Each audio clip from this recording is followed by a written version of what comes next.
everybody, welcome to Fresh Out the Box Plays Savage World Deadlands. I am the trail boss and game master, Johannanon. I'm the co-host, Casualty CDG. But you can call me Gary, and since it's Wednesday night, that's Wild West Wednesday on Fresh Out the Box, baby. It means I'll be playing the part of Heavy Pete Perkins, the harrowed undead along on the trail ride. What's up and welcome back, everybody. My name is Kevin, and had to give that liver a good couple weeks to rest, but now I'm back as the one and only Crooked Charlie. I'm getting kind of tired of all this cattle and bullshit, but they say we're gonna get paid one of these days, so I think I'll stick around, see what happens. Hey folks, I'm Matt, but tonight I'm playing James Daffodil. Who's just a good friend of Crooked Charlie. He's a trick rider. He's ready to shoot some people today. What's up, y'all? Thomas Avenger. Howdy. I'll be playing Butch Wyatt. Kind of worn out, piece of shit old gunman. You look like me, and you sound like me. Why do you look and sound like me? That guy over there. That's my little younger brother. Actually, a bigger younger brother. I always forget that I just introduced myself as Gary and not Gary Avenger. So there is a relation, and we are not married yet. It's not legal to marry your brother in Texas. Once we get that sorted out, We'll get everything squared away. But until then, we are only brothers. Just go 2 states to the east, and boom. Talk about Alabama, y'all! If you're watching from Alabama, I apologize for nothing. If you're watching from Alabama, find another stream, is what Jahan's trying to say.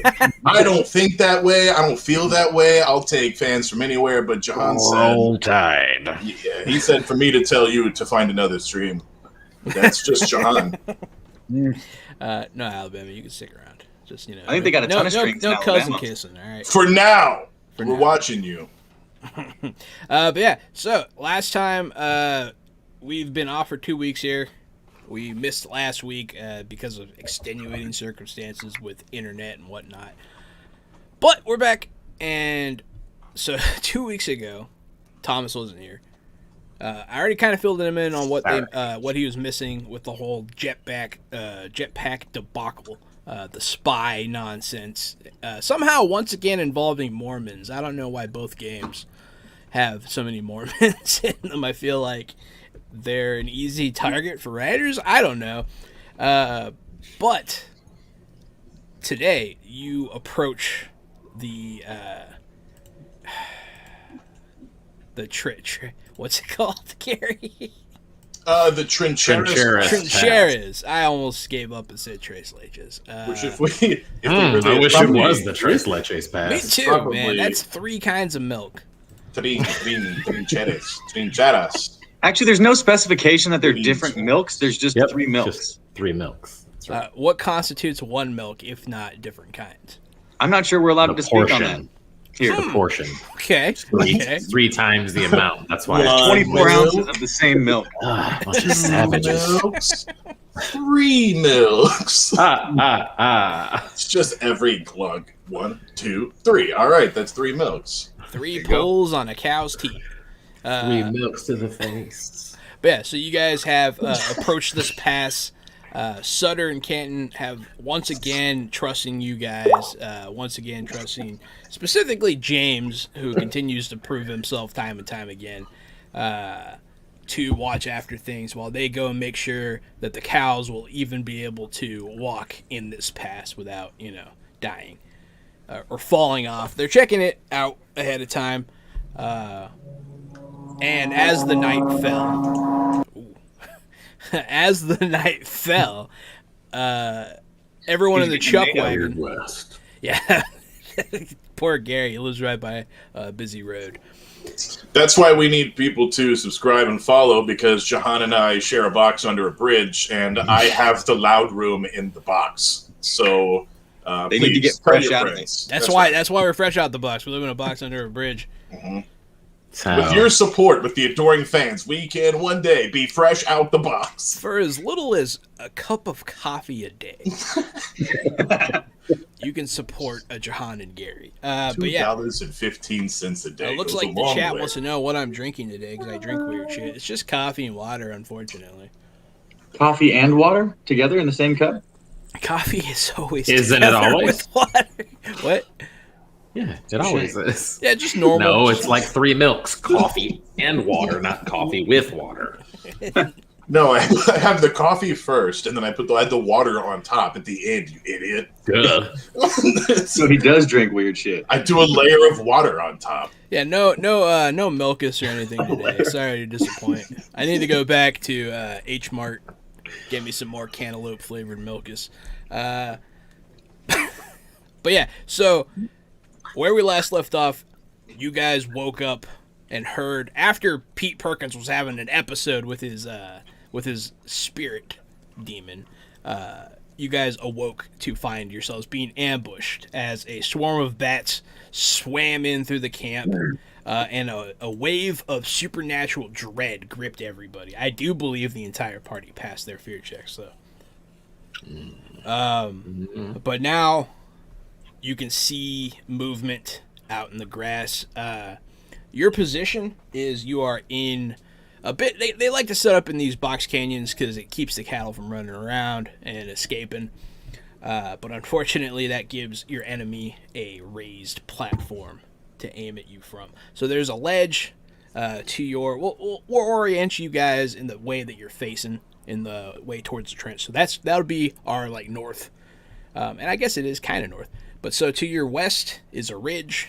To your east is more of the canyon, and there's kind of like a creek over that way. And then behind you's open. There is some tall grass. It's good for feeding the cows, but also very good for hiding. We'll open up with Pete and Crooked Charlie on the chuck wagon as you guys are standing out there looking at where all this noise is coming from, and you see people creeping in the darkness. And I'm with Charlie, right? Yeah, you and Charlie are on the chuck wagon once again.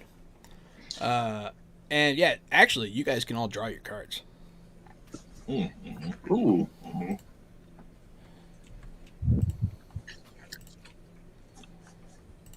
I'll draw mine. Yeah, what'd I get? Ooh. Ah! Haha! You guys are lucky.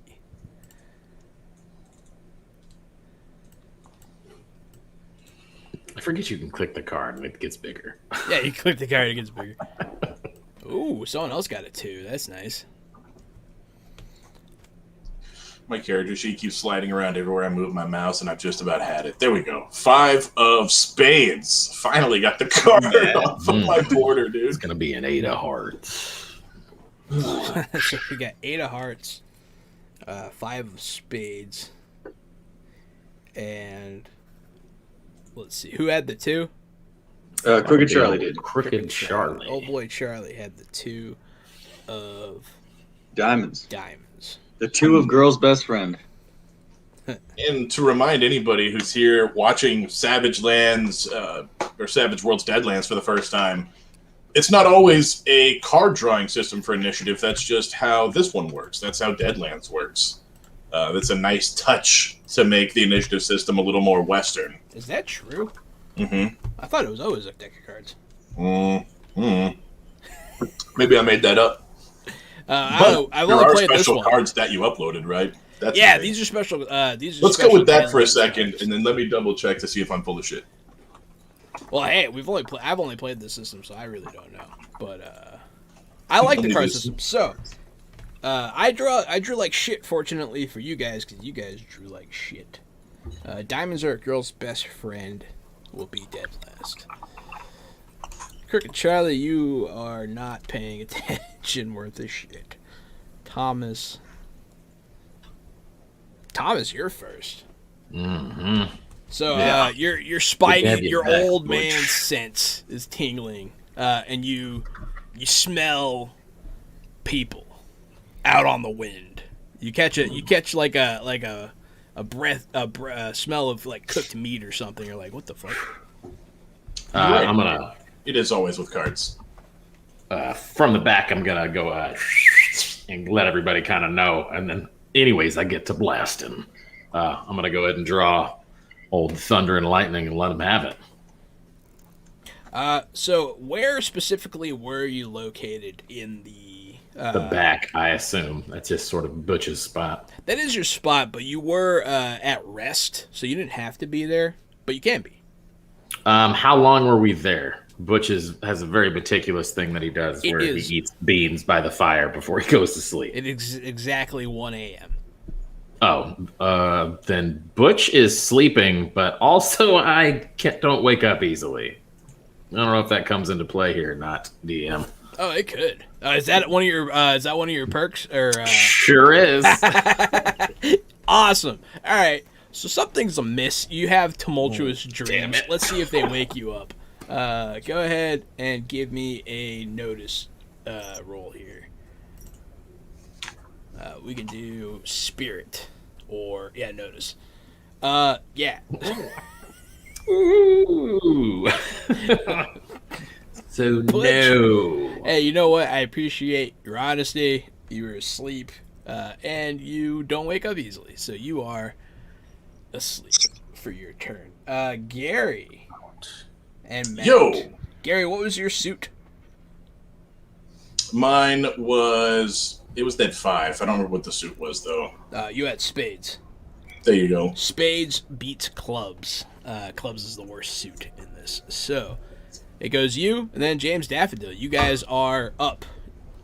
Pete, you were awake after your episode with your demon spirit, and you definitely sense the dark magic. You sense the fear trying to grip your heart. I'm going to run off into the darkness and hide. Which way? West underneath the cliff line. Okay, so fun thing happens. You run underneath the cliff line, and you notice a bunch of dudes stand up right there underneath it, wielding melee weapons. I'm going to jump over the ditch and straight onto them as I pull my... I think I have bone claws now, right? Isn't that a thing that I have because of that thing that I picked up? You have that bone... I think you can bone shoot shards. Bones out of your hands now. Yes, I can. So yeah, I'm going to jump in the air and rip bone shards out and shoot bone shards at these guys as I'm crashing down on them. Go ahead and let me see it. What do you think I should roll for that? Fighting? For now, I will allow it. Okay. We'll look into it a little bit more. I've rolled a 5. Okay, so and you're shooting them, right? Yes, and the range is 4, 8, 16, whatever that means to you. 4, 8, 16 means a 5 hits at this range. Great. And I do 2d4 we'll see how this guy's feeling. 5 damage to the first guy. 5 damage to this first guy, the first member of this war band. So the bone shoots out of your hand and it goes at this guy and it breaks apart on. It makes a bone on bone sound when it hits his chest. He's wearing a bone chest piece. I'd like to throw a second one at him with the -2s. Absolutely, give him the -2s for the doozies. You just have like bones just coming out of your hands. Shoot this guy. Mm-hmm. Yes, he does. That's a 3 this time to hit after the -2. Oh, and a -2, then no. That is going to be a miss. But you go, you shoot some bones out of your hands like Marrow from X-Men. I was just going to say like Marrow. Hell yeah. Yeah, in my head they like grow out of my forearms and then I break them off and throw and then break off and throw. Doomsday. Yeah. For the record, that's the power he absorbed from that bone golem that you guys killed. Mm-hmm. It's something that only the Harrowed can do, and only to certain enemies. But yes, James Daffodil, what do you think about that? You hear a bellow in the dark, coming from the chuck wagon, and you recognize that voice anywhere. That's Heavy Pete. As I jump the ditch into the dark, fighting.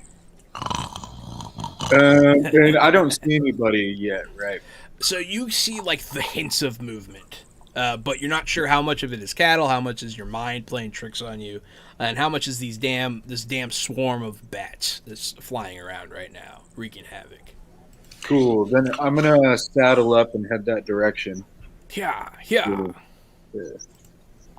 As you are heading that way, you do see some people moving in the grass, but they are like kind of hidden, harder to shoot than usual.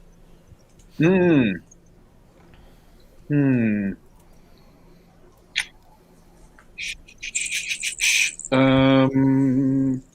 I don't see the leader yet, right? No, you do not see Tosair anywhere. Cool. Then yeah, I'm just gonna shoot these guys, even if it's hard. I'm gonna shoot them. Hey, go ahead. It's a lesson for you guys in the chat. Never give up, even if something's difficult. You know, you gotta do it. Like James did. Or sleep through it. And I'm correct in remembering that you do not suffer penalties for shooting with both guns, right? Correct. All right. Do or sleep through it was the advice I had for the SAT, and I didn't go to college, and I should have done it, not slept through it. So Well, for hindsight's everybody- 2020. Yeah, everybody at home, do it. Don't sleep through it. Those will. So you're gonna shoot. You see the guy like crouch down in the grass, as like you trim the grass essentially. But you hear him go, "Oh fuck!" Like you came close. You came pretty close. That guy is afraid. But you do not see Tosair anyways, and you do ride towards Pete Perkins' voice.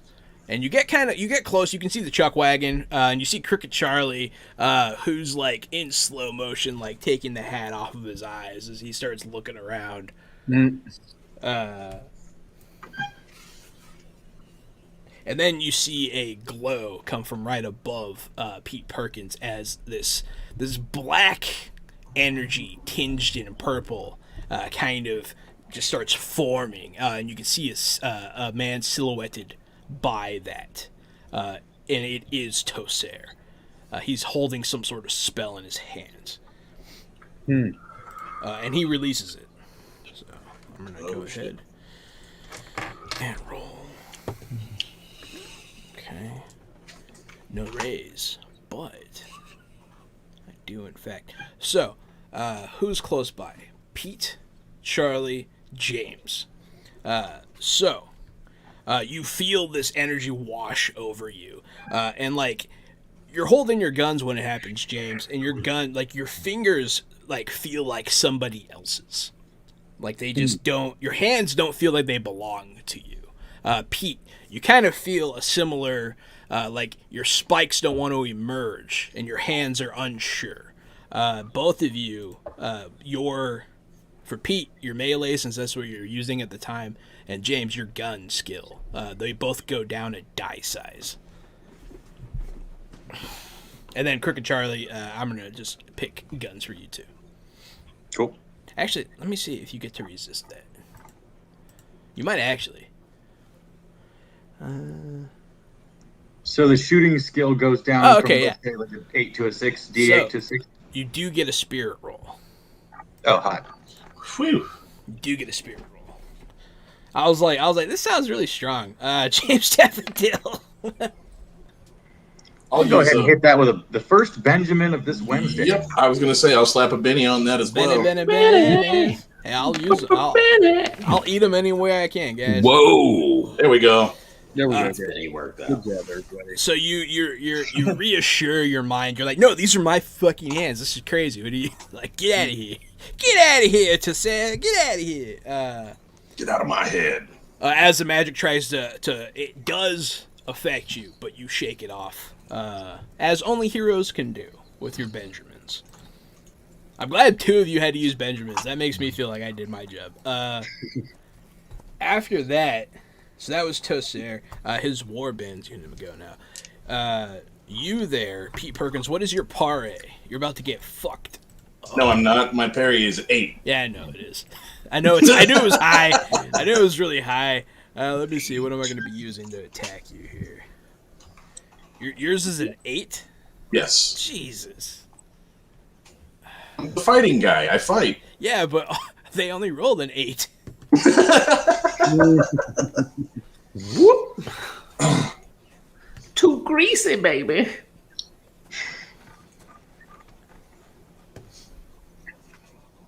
Okay.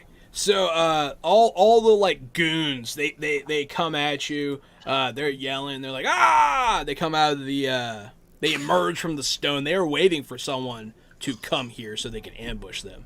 And 4 dudes, man, they're swinging tomahawks at you. They come high, they come low, and you're just getting out of the way. One of them like goes like right past, like you smell it. Like you smell that thing. He gives you the dirty Sanchez. And then out of nowhere, this very large man wearing a bear fur swings a 2-handed club, and it comes crashing into you. And he lets out a bestial brrrr as he slams it home. It does hit you.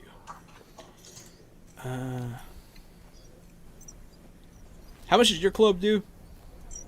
My club. Yeah. Let me scroll down to it.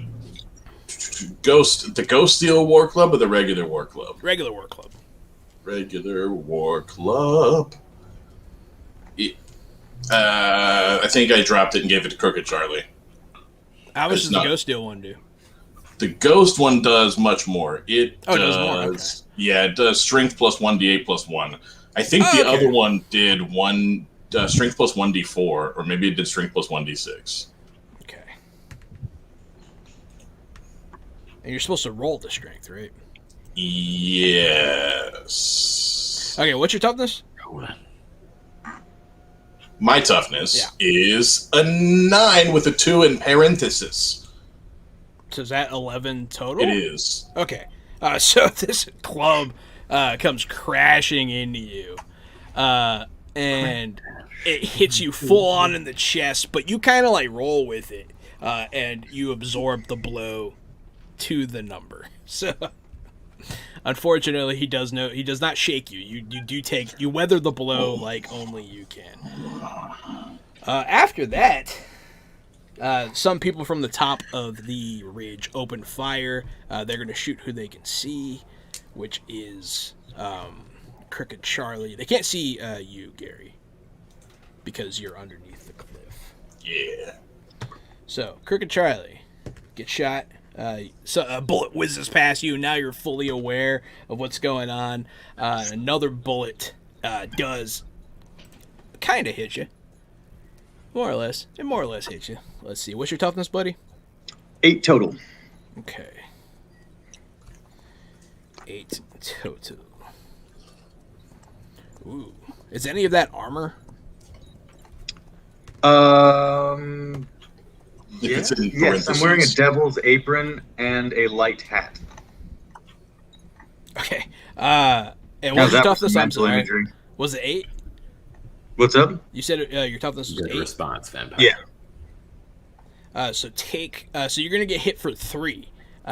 What that means is that you take shaken, and you roll a soak roll, I believe, which doesn't happen. Oh no, I have to beat your toughness by a certain amount. So you are shaken, which means you have to spend a Benjamin. You can do it immediately, or you'll be like hindered on your turn. You won't be able to do much. And it is now. No, one guy's going to shoot a Daffodil. I forgot about that. Daffodil, suck it. No. Some bullets go whizzing past you, too. So they open up fire on the ridgeline. Now you guys can kind of see where they are as the cascade of... and everybody, you hear shouting. You hear, there they are! They're up on the ridge! And then you hear, like, oh! They come off from the side as other people are engaging in combat out of your vision. Yeah, Crooked Charlie, your turn. Can I take this opportunity to roll off the chuck wagon for cover and unshake, or is it just an unshake? Oh, no, you can just spend a Benjamin. It is free if you do so. Spend a Benjamin to do what now? To unshake. Oh, so that would bypass the unshake roll? Or you can roll an unshake roll. Which I think... Roll an unshake. I'm going to just go ahead and roll it, see what happens. Roll it, see what happens. Nice. Yeah, see, you have really high spirit. This is kind of your specialty, is unshaking, which is funny for a drunk. Because all I do is shake, baby. All I do is shake. Haven't had my morning top off yet. So am I able to act? It says I can now act. You Does can that mean act for now. This turn or next turn? No, you're good. Hot. So it's he's gonna lean his head down, and it's gonna look like he's lighting a cigar.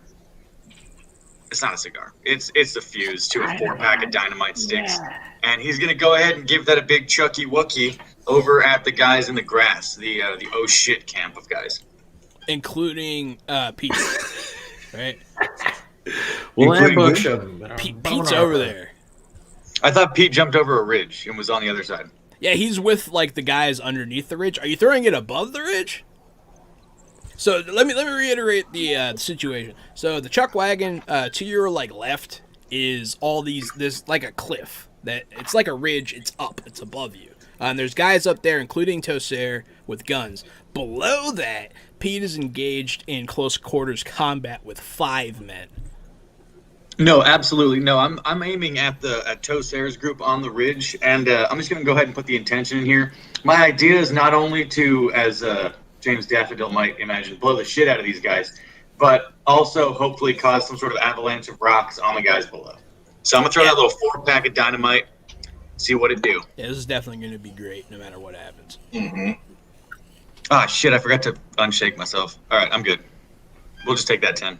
Don't go shaking my heart. Oh yeah, 10's good. Don't go So you throw it shaking exactly my where you want it. Go ahead and give me that damage. Damn damage. You have received a boon, Game Master.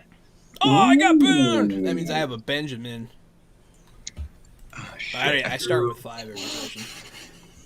So I'm gonna start spending it now. 6.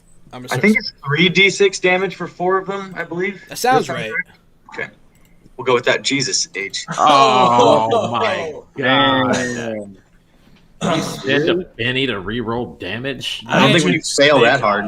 In this It's like a firecracker. particular instance, if you want to spend a Benjamin, I will allow it.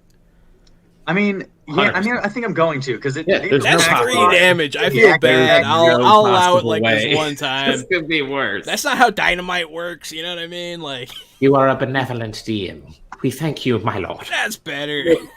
Yeah. It's still So really Crooked funny. Charlie throws a package of them, and then he's like, "What the shit?" And then he throws another group of 4 just to fit into the story a little better.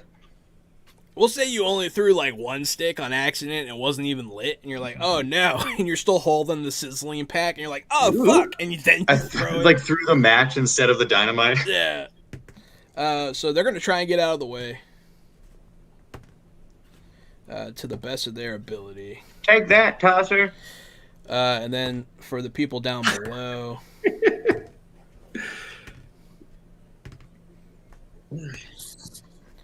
All right, so this explosion goes off. You see the night sky is illuminated by this giant explosion. Butch, you're officially awake. All right. You'll get your turn here in the next the go around. This explosion definitely wakes you up.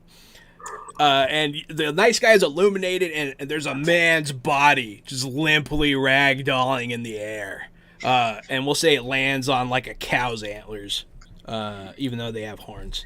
There we go. Even better. Explosives never work right in Fantasy games. That's brain right, power. vampire bites. That one cattle is worth so much more money than the others.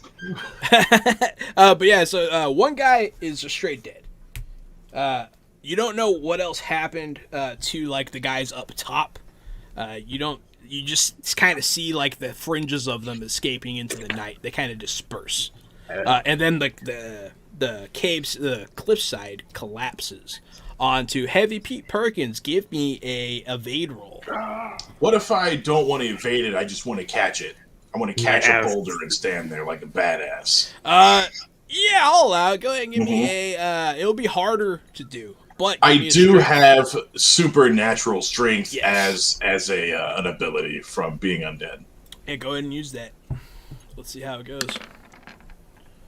I'm pretty gonna average. Benjamin. I'm gonna slap that Benji because this is cool, and you got to slap that Benjamin button when it's cool. Son of a bitch! I have 1 Benji left, and I don't want to get crushed to death by a rock.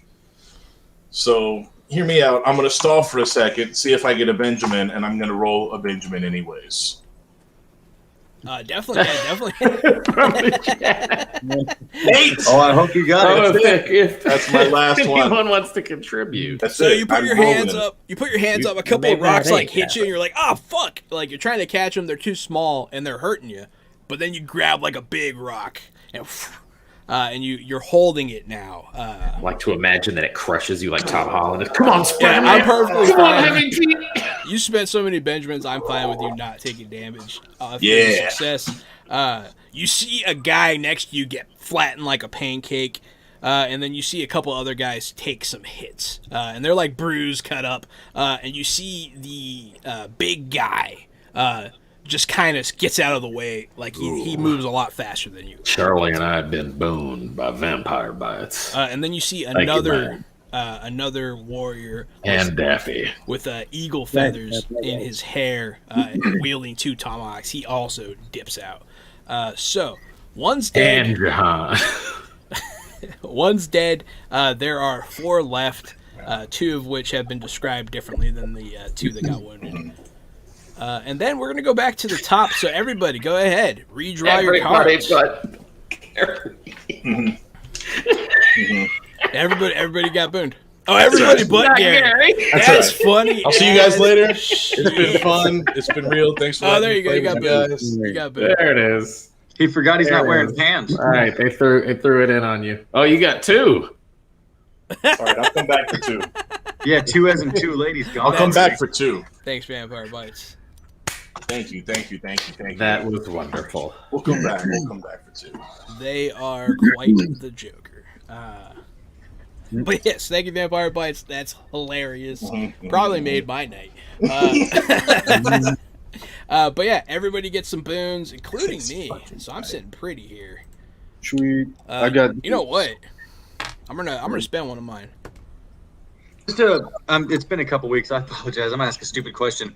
Does this mean I get to add 1 to the Benjamin count, or this is different? Yeah, you get to add 1 to the Benjamin count. Ooh, I spent the boon. I re-rolled one of my escape rolls, and then I uncrushed one of these guys down here. All 5 guys are fine. They're hurt, but they are fine. And I have so many Benjis I gotta spend. So yeah, everybody draw your cards for round 2 here. What did I get? Something good? Show me something good, right? No. I got the 5 of hearts. I got 4 skis of club skis. 4 ski, the club skis is not. Indeed skis. It's better than what you had before. It's double. I'm killing it. That's a solid percentage. I just noticed that next to your name on my screen, on my scrap paper, I put Deadlands. Let's see, who's the 3? Me, 3 spades all day. 3 spades.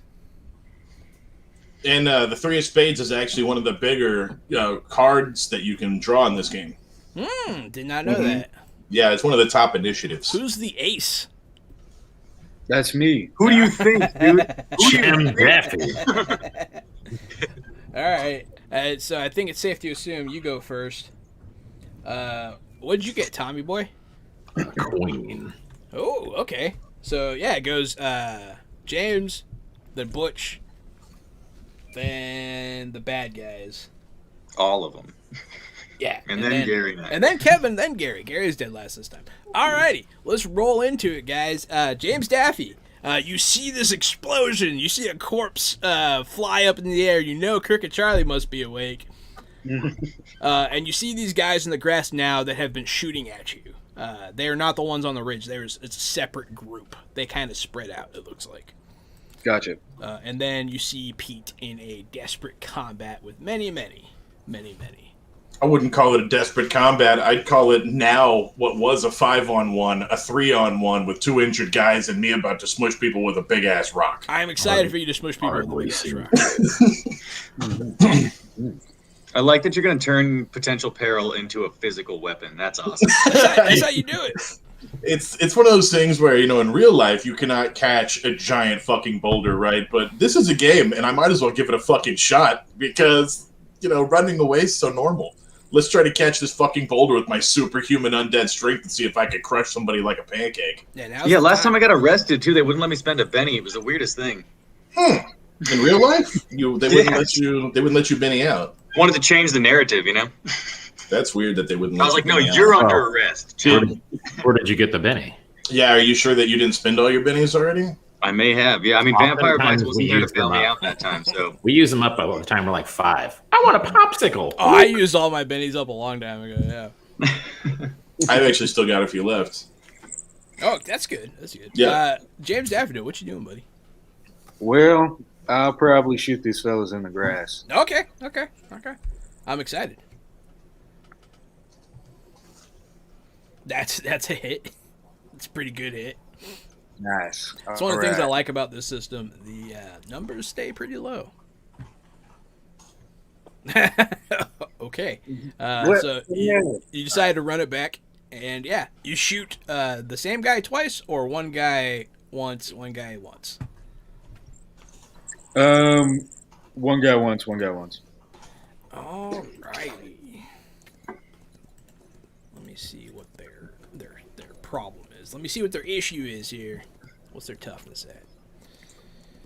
So that first hit's what, a 10? No, 9. I can't count. And then a 4. So the first guy, you hear him go, ah, in the grass. He's still good. The second guy, like, you shoot his hat off and it falls in the grass. And it's like, oh no, my hat. I meant to do that. I'll bet that's their signature. But one of them is shaken. The other one's stirred. Fruit on the bottom, Bananas. stirred. Butch Wyatt, you awaken to the sound of an explosion and the night sky being illuminated like the sun is out. And you see like a corpse in the air. Yeah, and then Butch is just going to take a look around and with his peepers, see Daffy doing his. Can I see anybody from where I'm at? I can't see Pete. In the briefest moment of light, you see a lot of movement going around. You see the Lazy S kind of fighting little sporadic battles out in the field, but you see the bulk of them are over by the chuck wagon with your boys. Yeah, so I'm just going to thin out the herd there. Anybody who hasn't gotten shot yet's about to. Absolutely. So you're going to ride over there? I guess whatever gets me in range fast enough to shoot somebody. Yeah, you'll ride on over there on your pony. And are you gonna go help James or Pete? Can I see them both from You there? can see both of them, yes. And it looks like Pete's just about to squish some guys with a boulder. It's Pete versus 5 men, and there are men above him as well. You don't know how they'll come into play. That's where the explosion happened. All right, the ones he can't see that are above him, I'll take Absolutely, those. I'll you're going shoot to take those. out the ridge. Yeah, if he's distracted right here, right up above him. What you want me to do? Also, one of those 5 guys got smushed by a giant rock for sure. I undid that because I spent a penny. Oh shit, he got unsmashed. shit. I had to spend them. I keep forgetting. 14. Same Is that guys good? or different guys? Hey, is that good, guys? Rolled a 14 on I'm the gonna, D12. I'm gonna try. You said there was multiple guys up above him. Yeah. Yeah, Butch is not going for the same one. He's going for both of them. Some of them are already shaken because of the explosion. But yeah, go ahead and... yeah, if they're looking around dazed with their backs to him, that's exactly who Butch is going to kill. That's so dirty, and it's really funny. Go ahead and give me that damage twice. Unless it looks like there's some that are going to be a threat to Pete, then Yeah. shoot those. Let's see. Let's get down to my weapons here. My lightning. Thunder. What's that? Yeah. Hell yeah. The fuck am I supposed to do with that? All right. Kill the guys that were hit by dynamite, then shot unwittingly. They're dead all now. running off in different directions after the explosion. No one ever expects dynamite, and 2 of them just right through the heart. Perfect, like picture perfect shots. John Woo movie, just just the nice, both dead. I'm almost and then tempted to have it like kill more people. So, Jesus, And then I will 19 damage. I'll use whatever additional movement I have after it looks like I ace those fuckers to head over towards Jim Daffy to try to sit there. Yeah, that's quite a bit. Yeah. So 2 guys dead up on the ridge. There weren't that Back many to up there hill. to begin with. Good turn, guys. That was fun. Fire. Bang bang. Now it's the warband's turn. So you guys see up on the ridge some glowing again. This time, he makes a different target. How many guys are down there? Alrighty. So you see this black purple energy, and this time it shoots into the ground, and it rises up all around you, Pete. Can you spend a Benny to go out of turn? I don't actually. You can spend them to do weird stuff. Because I have quick draw and it gives me a +2 to interrupt something else someone is doing. So if I can do that, I'm gonna. But I don't know if I can. I also don't know if you can. I think that you have to. I think interrupt implies that you waited and were like, all right, as soon as he starts doing something. But I'm not actually positive. Interesting. Because that's pretty standard kind of thing. Okay. We're all learning something here. Everybody at home, take notes if you need to. Or just suck. Fuck me. Or just sleep through it. You learn it here first. Hey, want to learn how to play a game wrong? You can spend a Benny to reroll damage. To reroll damage. Okay, cool. Oh, Okay, cool. so I in the feel future, less terrible about that. you can always do that then. That's good to know, actually. Yeah, you can use it to reroll a trait. I have the physical book here. Reroll a trait, recover from shaken soak rolls, draw a new action card, reroll damage, regain power points, which is a thing for wizards and people that have power points that we don't have. How many can you regain? Finally, influence the story. You can regain up to 5 power points. Damn. Characters with the arcane background can spend a Benny to regain 5 power points. Excuse me while I spend a Benny real quick. Shit. The book looks cool. Oh, that's actually there's a player section and a DM section, so that's player actions. That's not DM actions. DMs have different things for bennies. It's a pretty book. Nope, they don't. That's the same. I lied. It's all the same. Yep. Yeah, no, cool. It's I a did pretty not book. know. Well, I knew some of it, but I forgot. Is that it's a lot available to keep everywhere? track of. Yeah, Savage Worlds role-playing game. This actually should be available at most game-playing stores. Yeah, most go to game your stores. local game store. They probably have Savage Worlds, and if not, check out Pinnacle Entertainment. Their so- online store is where I ordered mine. Role playing is Yeah, the to be- adventure edition. I was going to say, to be honest with you guys, it's kind of hard to get into Savage Worlds if you don't know anything because there's such an overwhelming amount of content and so many books. But all you need to play anything and to build characters and to play everything is the Adventure Edition. Savage Worlds Adventure Edition role-playing game. This is kind of the standard Yeah, that's core the book. core book. That's the setting neutral, but it has rules that allow you to play space, Wild West, anything really.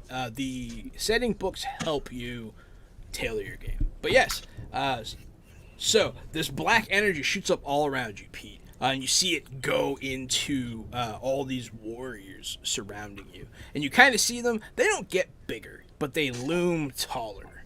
You can tell that they are... You can feel their presence increase.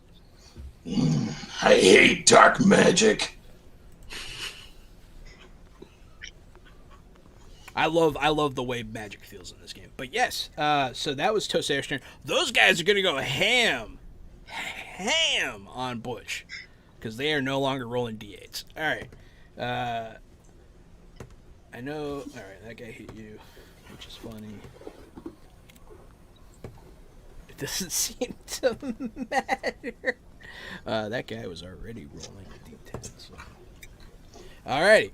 So, one guy hits you after all of that pomp and circumstance. Just walking across this field, just missing. No, Butch is actively like blocking, getting out of the way. He like shoulders the boulder and he's like Butcher just Pete. knocking them down. I feel like this is a heavy Pete type of situation. Yeah. So Are you talking about Butch or Pete? Because Pete. I'm confused. he's talking about Pete. I am talking about Pete. Oh, what did I say, Butch? I'm sorry. Twice. Every time, girl. I'm sorry. Waste. What's your toughness, Mr. Perkins? Toughness is currently 11. All right, I'm gonna spend a Benny. I'm gonna start doing it more and more now.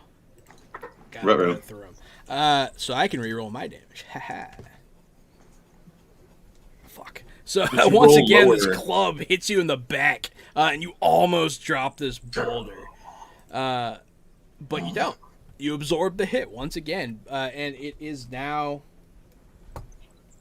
Crooked Charlie's turn.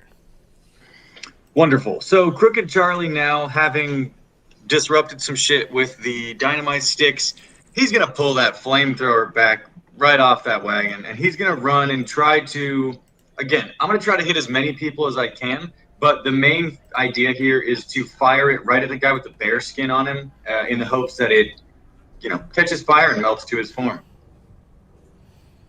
So, You can hit everybody, beautiful. but So, that will include Mr. Perkins. If you want to avoid him, you could probably hit only 2 of them. if I can hit 2 of them while avoiding him, is one of them Mr. Bearskin? One of them could be Mr. Bearskin. I'm okay with I'll do that. I've already kind of caused Pete enough strife already, and I'm kind of trying to come to his aid now. So yeah, I'll just shoot for the 2 of them. You spark up your flamethrower, you hear off in the night, fuck yeah! Old JJ. Forgot about that horrifying figure. So yeah, I mean, Crooked Charlie starts that telltale cackle, and he just lets loose. Is this a shooting roll? I believe so. All right, let's do it. I'll take Oh, it. shit. Yeah, so this fire, so the escaping souls scream off into the night as you burn this ghost rock field. That's pretty much what it sounds like. That was good. Go ahead and give me damage. Nah. Oh no, Oh. Crooked Charlie. No, damn, it's too much damage. Too All much the damage. souls are just like, Dang, "Ah!" Crooked Charlie, if you can't stand the heat.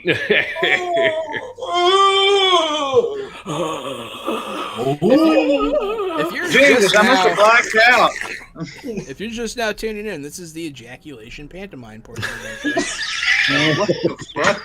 That ain't the gun I used. I don't think that's what this audience is here for. Yeah, it is. Oh, Yeah, it is. well, good evening. Good evening. But yeah, so go ahead and give me that damage roll there, Crooked Charlie. You got it. Let me pull I'm all gonna my light stuff a back up because it likes cigarette to in that close fire. it as soon as I drop. Where the hell? Bang! 16 total with the burning of flammable environmentate. So their toughness is not how much? 16. So Shitload. let me do some quick. That's a lot of damage. So one of them burns like a candle, just ignites. You can smell them cooking. You can see the fat on their stomach bubble and explode as their inner gases escape and blow Ew. their own streams of fire out towards people. Ew. Yeah, the guy kind of explodes. It's disgusting. Yeah, their flesh melts. You can hear their bones crack as they're superheated very quickly. The other guy also catches fire, but I'm really bad at math, so I'm having trouble here. Oh man, that never Oh. gets old. That was exactly. So he wasn't a. Fucking lunatic.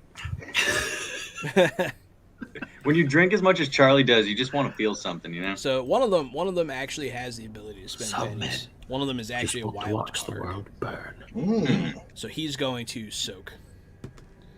Is that grass in that area that they're all hanging out in dry by any chance? It's not the It is driest. It's not the driest, but it could catch fire. I want to know what happened to that bear skin, because that thing should catch. It probably. That's probably the guy who bennied. He's got bearskin on. He spent 2 bennies to soak. See? So his the bear skin and his flesh kind of merge as he screams out in the night, and his club ignites in fire. And you can see his eyes start to swell as they threaten to burst from the heat. But he's still standing. Somebody put that son of a bitch out of his misery. He's still standing, and that is where we'll pick. I'm gonna wild attack as hard as I can to add the +2 to fighting and +2 to damage. And instead of throwing this rock, I'm just gonna grip into it and bring it down overhead and try to smash him with it as hard as I can. The Yeah, bear? yeah, Yes. Oh man, let this happen. So it's a 6 to hit.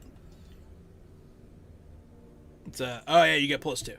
Mhm. Let me see. So I will still use his pare roll.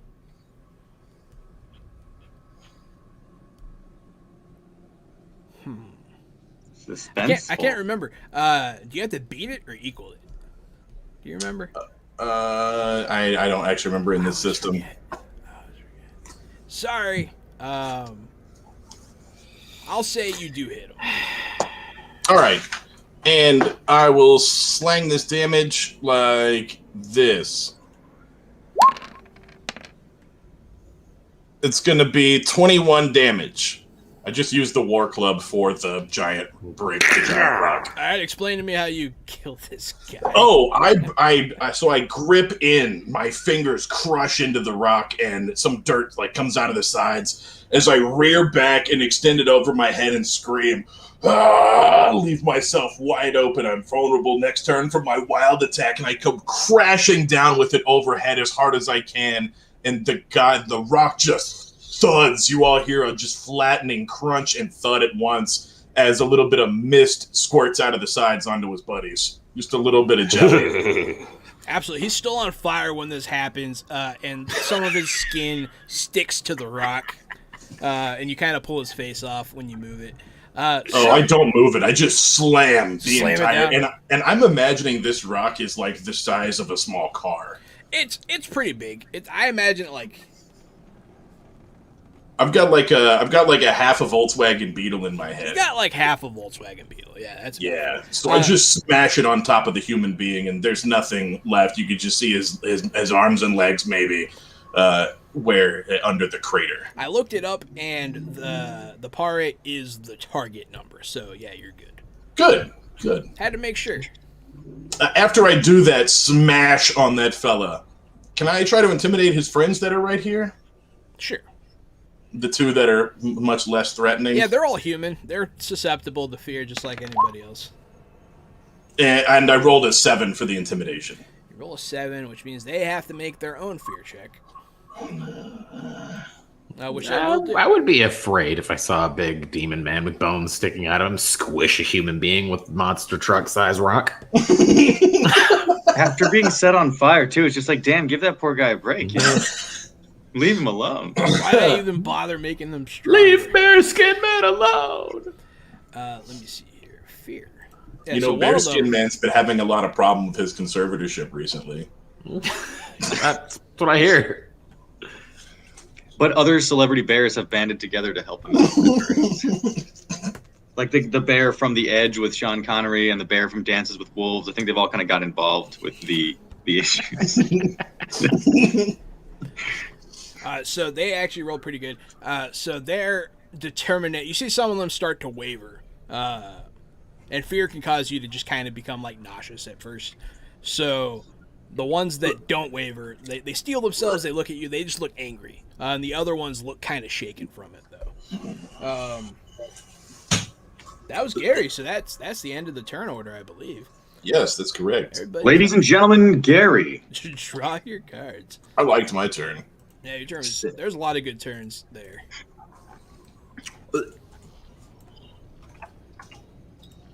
Oh, draw your cards. All right, so I get a Benny, right? Yo, is that a Joker? That's my joke. Wow, can we have it? No. We would like to have a Benny. I'm sorry I drew the Joker, guys. Ooh. Ooh, so who drew the king? Crooked Butch, Charlie, liar. increasing that roll, man. Or the pull, or whatever. Okay. So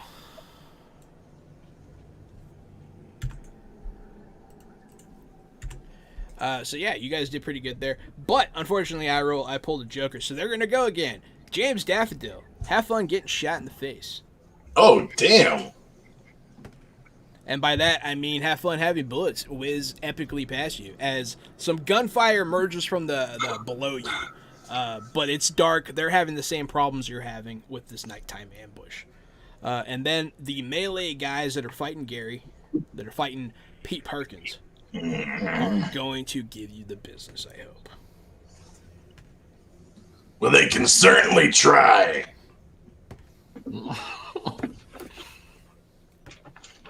The amount... Alright.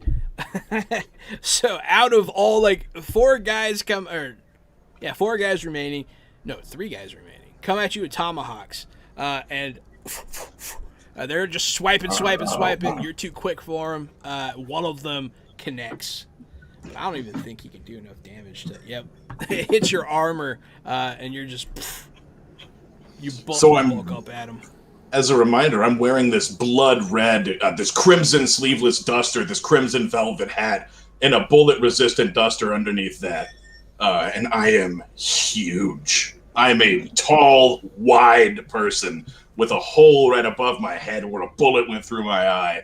And the closer you get to me, you start to notice there's grubs and maggots wiggling around in my chest. So as this guy's axe buries into my armor, I just stare at him. And he probably gets a little more than he bargained for when he takes a look at me. You nasty. Mm-hmm. Ooh, you nasty. So that's their combat turn. You guys hear a bird caw in the night, and that's that on their turn. No, none of the ones on the ridge. When you look up, Butch, at the people you just shot, the rest of them are running. they got decimated so quickly. Yeah. So now it is whoever got the king.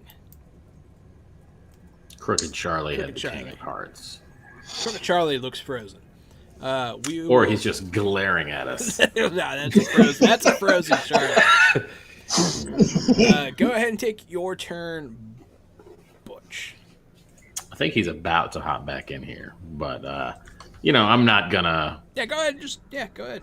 These guys running out. Obviously, they're not coming back. They're fucking just hauling ass like a bunch of little. Yeah, punk they don't bitches. look like they're repositioning anymore after what happened with the flamethrower and the horrific crushing of their friend.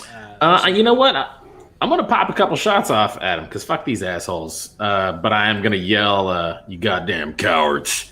Goddamn cowards won't even stand your fucking ground!" And then boom. That's what Butch is gonna do. It's pretty handsome. It's pretty handsome shooting there, Butch. Yeah, they hadn't yet gotten too far away, so you are able to hit 2 of them again. Mm-hmm. That's what they get. Getting a little thunder and lightning, which I need to name correctly. These are 2 different guns that I roll there.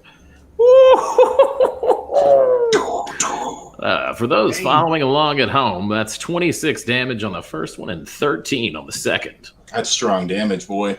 In the Weird Wild West, that is known as a murder, death, kill. Mm-hmm. Yes. So, yeah, one guy's head, like half of his head explodes, brain slumped to the ground. He takes like 3 or 4 grisly steps while parts of his brain slosh onto the ground. Then he collapses. And then the other guy is much cleaner. It's just a shot to the heart. And he does the whole like, ah, and like falls in a comedic kind of style. If any of the rest of you fucking come back, we'll turn your heads into goddamn canoes too. There you go. Yeah, that guy's super dead. They're both dead. Yeah, go ahead, Crooked Charlie. Yeah. So just sorry again, my internet for some reason dropped once more. Who are the 2 gentlemen that just got schmurdered by Butch? They were Where up top. They were up top. So they're. So they were the ones trying to run. They were trying to run. Great. Is anybody else around still, or have we cleared them out? The guys that are fighting Pete are still around. We got 3 of those. Yes. Perfect. Now. I'm going to use this one shot that I've got left on this round of Ghost Rock, and I'm going to just let him have it. So, again, avoiding Pete and other team members if I can. I want to use that flamethrower to melt these other guys. Alrighty. Where is shooting? What happened to my character sheet? Did your character sheet there it being is. handsome? Yeah, I think I've been actually playing Sorry. on full edit view this whole time. And so when I switched over to stat block view, it just looked crazy now. So I found it.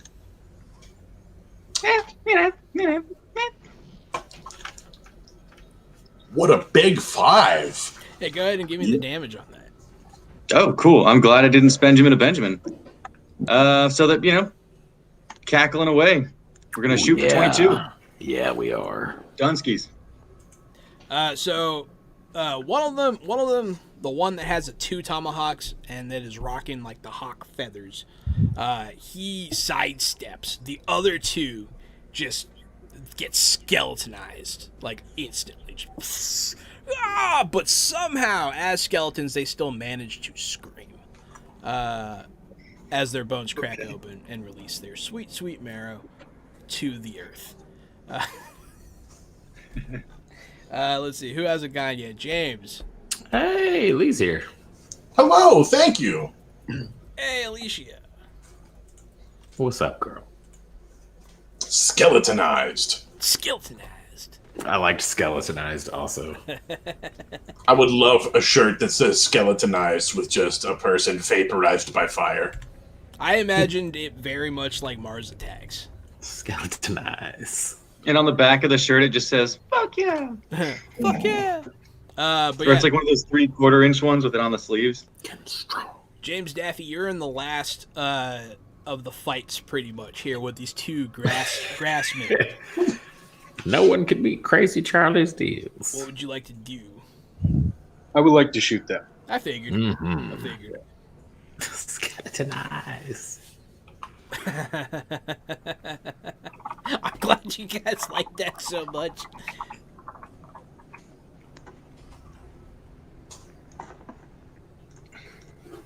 Looks like a Crazy 4 and a Charlie's. 6. Oh, there Discount you go. Emporium. Oh, okay. I didn't see those for some reason.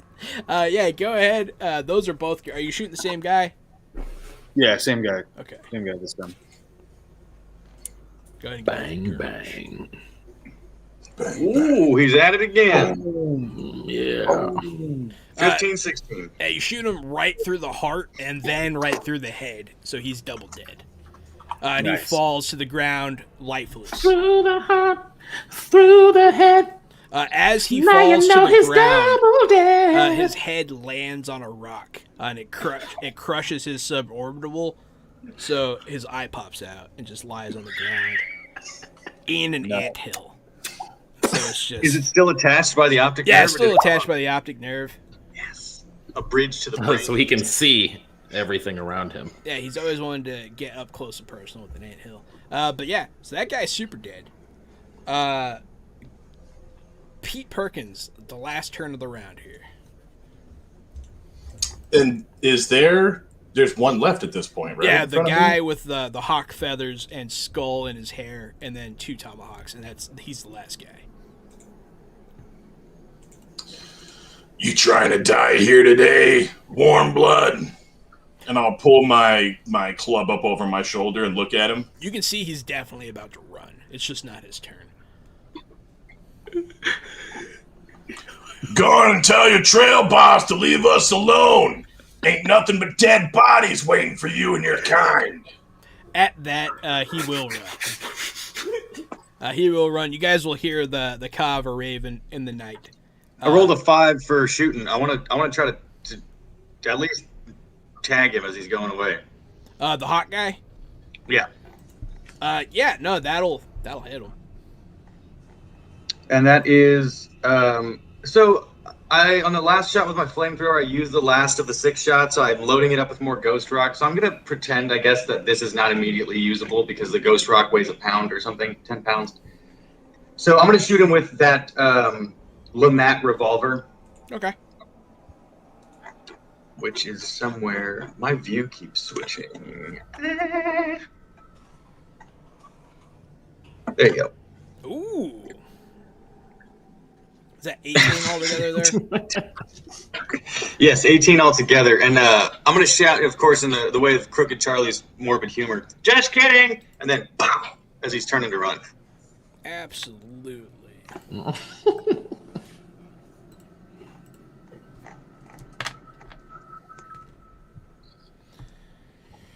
Alright, so I'm going to soak some of that. What's his toughness is the real decider here. Jesus. And just to clarify, this gentleman is not the same guy as Tosair, correct? This is not Tosair. Cool. No. Tosair has more of a like a raven kind of vibe. This guy is rocking hawks. Yeah, he sounds like a real rocker, you know? Yeah. So no, you definitely you shoot this guy, and you see blood splatter on the ground. He drops one of his tomahawks and he keeps running. Cool. I'm going to go pick that up. Yeah. Hey, you pick up a tomahawk. It is pretty cool. It has a like a hawk skull on top, and it has a little bundle of feathers on the bottom. And it You gives can you sell fly this one and speed. take the cattle to town. Now you have fly speed 30 now from the magic tomahawk. 30. You go Spice turn Force turn it Five. into the Vatican so they can sell it.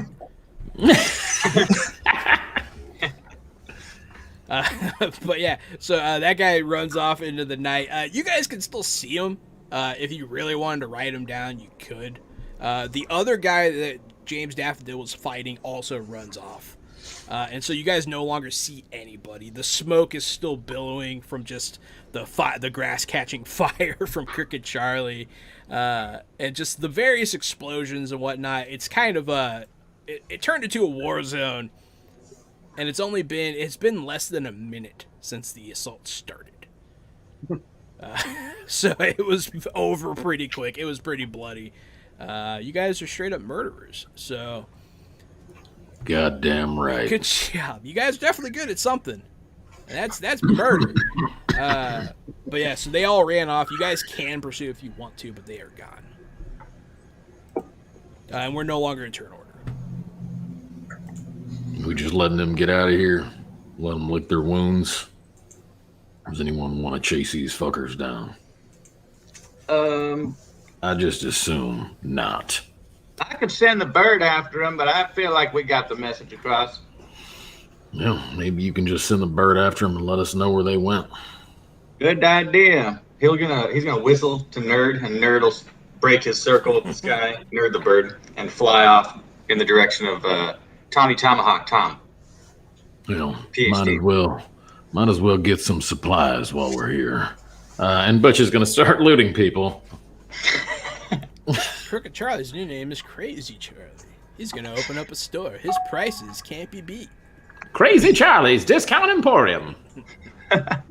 It's better. They used to call him Chuck Wagon because he used to not be able to handle his alcohol very well. Price is so low, they're crazy. Yeah, so you're looting bodies. You find Yeah, I'm just looking for tobacco, cigars, rolling papers, maybe a handful of mushrooms. we say that you. Well, I'll say that you can find some tobacco. Maybe a mescaline cactus. peppered throughout. For Charlie. They don't tend to carry those sorts of things on them as they are used for ceremonial purposes. So it's not something they just walk around with. And also this particular Native American group has kind of turned their back on the teaching of the elders. Oh. And then I'll look around for any sort of evidence that may help us with anything moving forward from Malawman days. Yeah, you can tell that. So these are not Bayou Vermilion guys. These are Tosair's warband, his personal guys, and they are pretty much a conglomerate of people that he has led astray from various tribes. And you can tell now that you can see them, and they're still. They have different adornments. They have very different styles. Some of them wear war paint. Some of them do not. Some of them have different kinds of clothing. It's all very specific. All very. You can tell that they are from different groups. These guys were a bunch of fucking deserters. Left their tribes. That's the consensus. Tocera's people are not. Tocera's kind of a bad guy, you know. But yeah, so yeah, you don't find anything. They don't have any like I don't know, like magic items or anything. They just got stuff you could get. No, like I said, tobacco is probably what Butch is looking for. You can definitely get tobacco, water. And yeah, they have. You can get they're outfitted very military style, so they have like taking what we need. Some water skins, that kind of stuff. Taking all that. Taking all of it. Yeah, we'll say since it's right next to the chuck wagon anyway, so just throw it all on there. Be like, hey, extra stuff. But yeah, so Abby will come up to you guys, be like, oh shit, good thing we have you guys around, huh? Yeah. Mm-hmm. Good to see you're all right. Anybody else take any injuries during the ambush? No, we seem to have made it off more or less unscathed. I think JJ got shot. Good. Fuck yeah. Fuck yeah. Jack will be there too. Be like, oh man, God, good thing they attacked the site. You guys run. He'll kind of laugh at that. He'll be like, Butch, you can't ride for shit, but dear God, you sure can shoot. It's almost like I told you I can't ride for shit. You shouldn't put me at the back of the fucking trail a month ago. That's where people that can't ride go. You know? But yeah, no. So that was him trying to compliment you. But so yeah, you guys did good. Everyone survived. There doesn't seem they're taking inventory. You see people going around moving the bodies away from the cattle, so the cattle don't like chew on them or anything.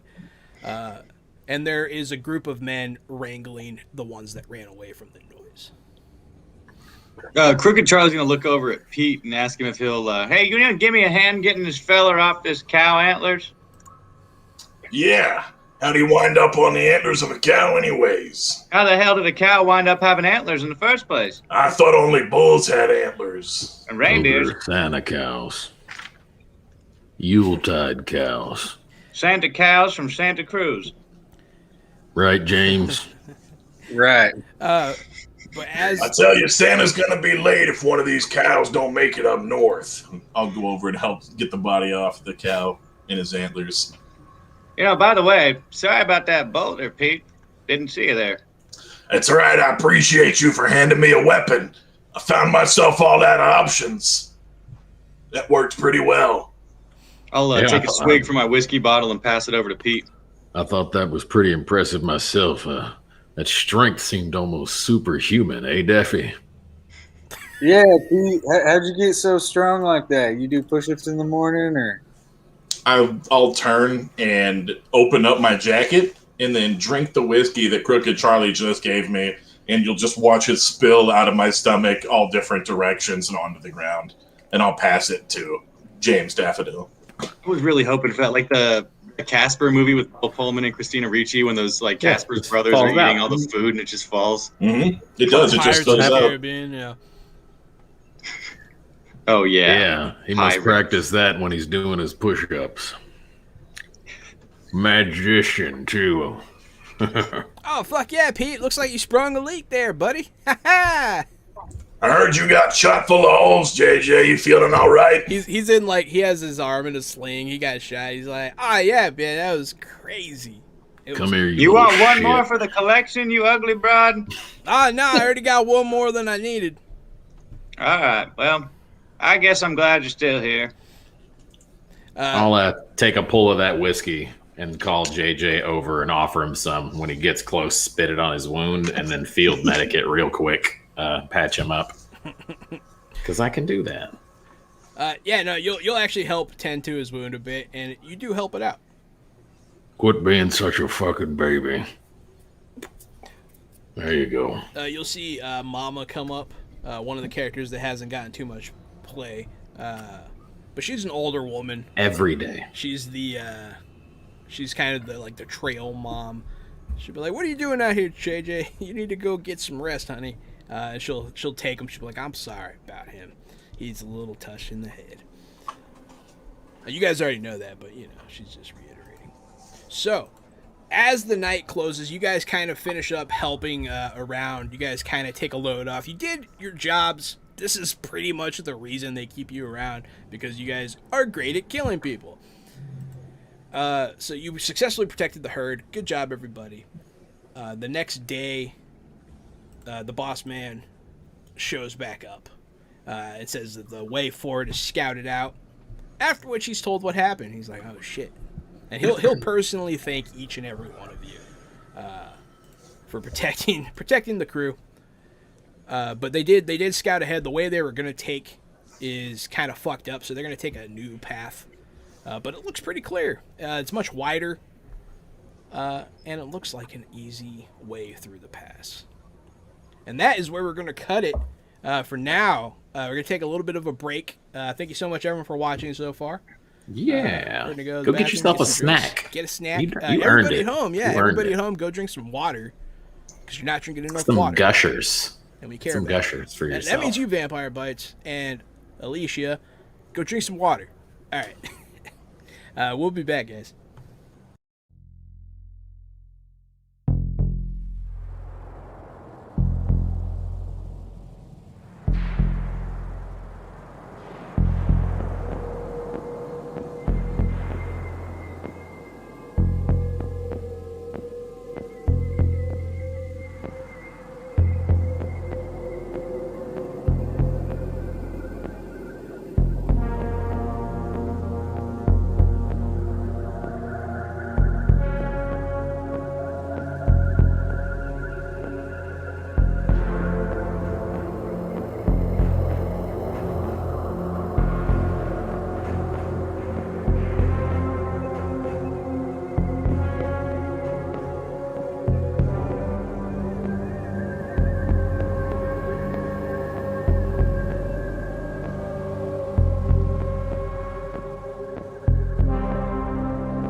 Hey everybody, welcome back to Fresh Out the Box Plays Savage World Deadlands. I am the Trail Boss Game Master, Johannanan.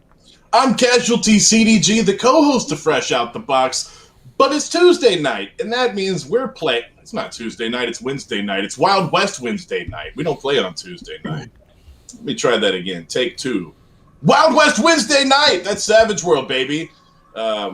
And I'm playing Heavy Pete Perkins, the Harrowed, the undead that's along with these other three. What's up? Welcome back from your hydration break, everyone. I am still Kevin, and I will be playing Crooked Charlie. I just blew the shit out of a ridge and caused an avalanche, and Who did you well, I'm kind of getting bored now. Hey folks, I'm Matt, but tonight I'm playing James Daffodil. And I think ghosts don't exist, right? But this Heavy Pete Perkins, he's got some holes in him. I think you might need to see a doctor or something. Thomas Avenger here, y'all. Gary's smaller brother, playing Butch Wyatt. Good to be back. Putting bodies where they belong. Not believing in undead in Deadlands is like being a flat earther. And it's really it's really funny. And I love it. No apologies to anyone in the chat. Oh no, if you're a flat earther, get fucked. I don't care. No. What are you gonna do? Not use satellites. Who am I supposed to fight? Gary, I was supposed to fight. Oh yeah, Ted Cruz. Hey Ted Cruz, if you're listening, I will fight you. Yeah, we've always had a running bit where Jahan challenges celebrities to fights, but I think we've settled on that there should just be a running fight It's just Ted acknowledgement Cruz for Ted Cruz. It's just hanging there. It's ready for Ted Cruz at all times. Where the fuck you at, Ted? Jahan will fuck you up. Dude, I've got mighty on Jahan. Jahan would beat the shit out of Ted Cruz. I want to punch that guy straight in the face. But yeah, I would never do so unprovoked, though, government. That's right. We want to set up a legitimate boxing match. Mutual fight. Where Between two consenting adults. We're gonna one let- consenting adult and Ted Cruz. Yeah, Ted Cruz is How going do to we have get 6 months. legs on this? He's going to have 6 months to train, to get in boxing shape, and to fight. And Jahan is not going to train. That's part of the deal. He is stay not tuned going for- to train. Yeah, you get fat out of shape, Jahan. He's just going to beat the shit out of you. I want to be clear. No. It's not going to be. I want to see. Match. I want to see Jahan train for it because I want to see a human being just get thrown. I can still throw Ted Cruz. I'm still strong. I'm just really out of shape. But yeah, so I've been like that since I was like 20. welcome back to Deadlands. Where Really we last strong left out of off, shape. all of you fuckers once again defeated my every attempt to give you guys a challenge. That was, by the way, the end of Chapter 2 of the Blood Drive. So yeah, you guys, that was the conclusion of Chapter 2. Now moving into No Man's Land. Oh. After surviving another assault by Toser, the rest of the trip up through the Trincheras Pass, New Mexico, is rather uneventful. The terrain is not overly steep, and the trail skirts the edges of a few draws and never particularly becomes challenging. In fact, the transition is so gentle, the heroes are almost through the pass before they realize they've crossed the apex. On the other side lie the wide open plains of Colorado.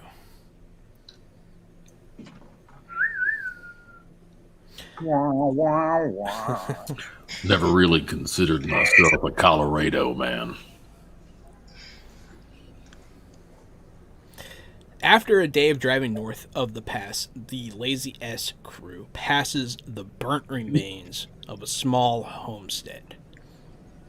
And as you guys got through the pass, as you guys move further and further, there's this strange, like, tingling sense at the back of your neck. As you just feel more and more uneasy. Like something's fundamentally wrong. And that's just my way of explaining the fear level in this area is higher. So any fear check you make, just by being here, is more difficult. The supernatural are winning in the Colorado territory, it seems, right now. The dark forces are on the move. But yes, so you guys pass. I fucking told you. You guys pass the burnt remains of a small homestead. And it seems like there's. It's not smoking anymore, but it is there. Go investigate a little bit. Kick and prod around. Cursory look at the ruins immediately notes the home was fired in the last week or so. Closer examination reveals more disturbing facts. We got a notice roll from Jim Daffy, it looks like. Ooh, Jim Daffy.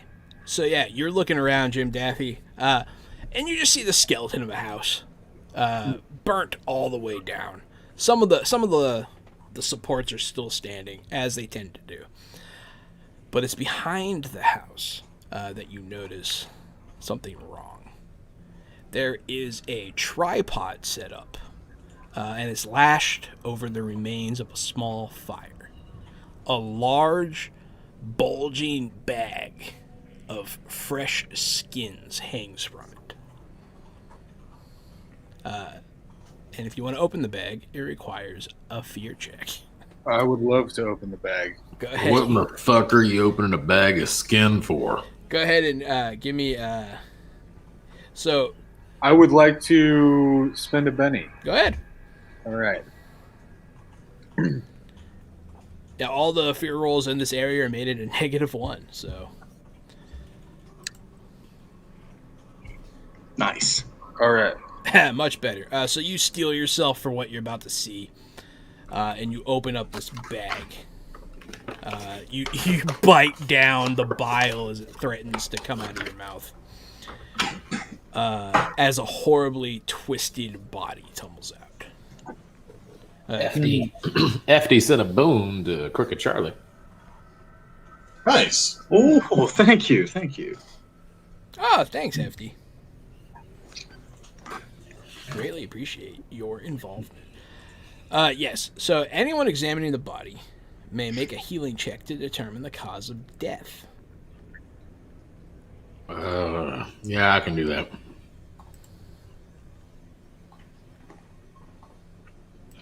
Huh. He died from death. Looks like his head was fucking chopped off. Nope, it's right there. No, yeah, you can't tell whether or not they were alive or dead before they were put over the fire. You're not sure. But there are some rips in the bag that suggest they might have been alive. That's pretty horrifying. Agreed. Any of y'all know any kind of sick fucks that would do something like this? Pete? Why you looking at me? Because you used to run around with a bunch of murderous sons of bitches, now you got some fucking demon inside of you. I was the murderous son bitch. But Charlie's been keeping an eye on me and I didn't slip away. I didn't burn this house down. I'm not saying you fucking did that now. I'm asking if you know anybody who fucking did. So with that earlier roll, James Daffy, your notice roll, that didn't really come into play. You do find some clues. And you find them in a weird place. They're just kind of like sitting around. They don't look dirty, but you see several Native American artifacts kind of just placed on the ground. And with your notice roll, it was pretty decent. So they do seem like they were placed there. It's very strange, almost like they wanted you to know. But anyone who wants to roll a survival check is the next one to look around and try and see what happened if anyone got away. Are any of these survival boys? I don't have any survival. Ooh, Butch Wyatt coming in clutch.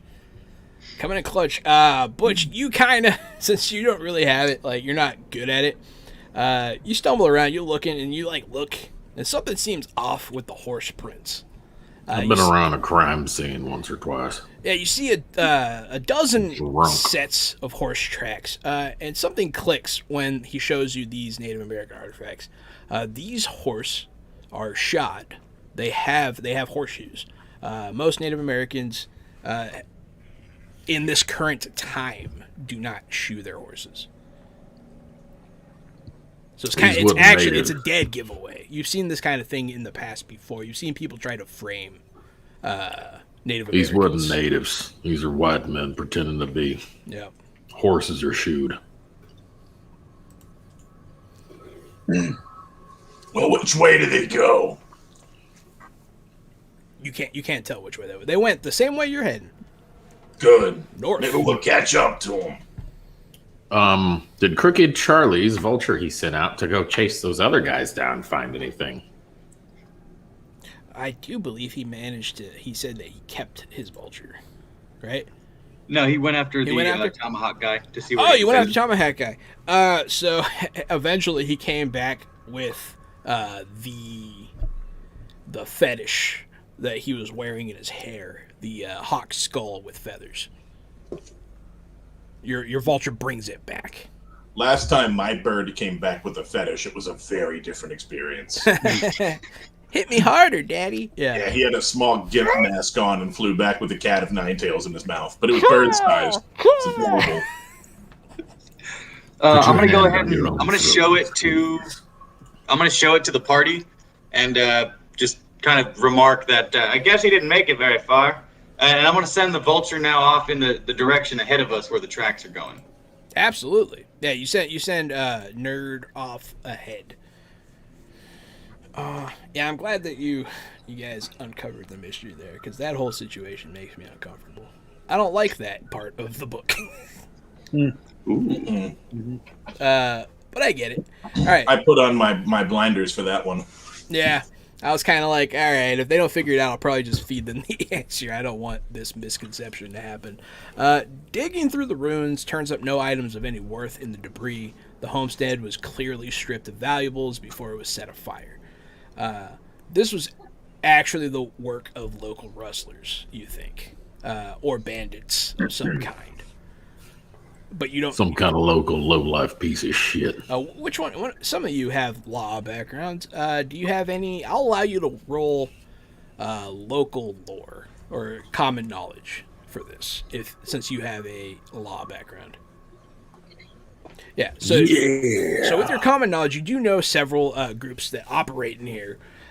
But with that roll, you're pretty sure you know. Could have been the Stank Boys, the Medina Pissers, local rustlers the named Jack and Jills. Could have Socrates been the Galt. Pascatawny Muskrats. No, their name is Socrates Galt.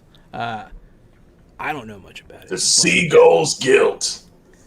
There you go. Yeah, that's what you would get if you rolled low. Socrates Cunt or something. Yeah, it sounds familiar. Man, I remember when John Hickman hit us with last Friday? Whew. Oh. That was too good. All right. That's all. Carry on. I do remember. I forgot, but now I That remember. was good.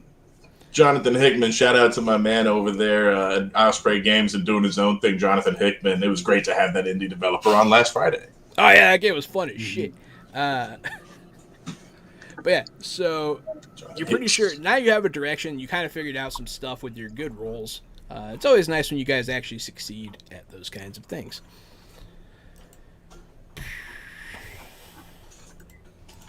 But that's all there is here.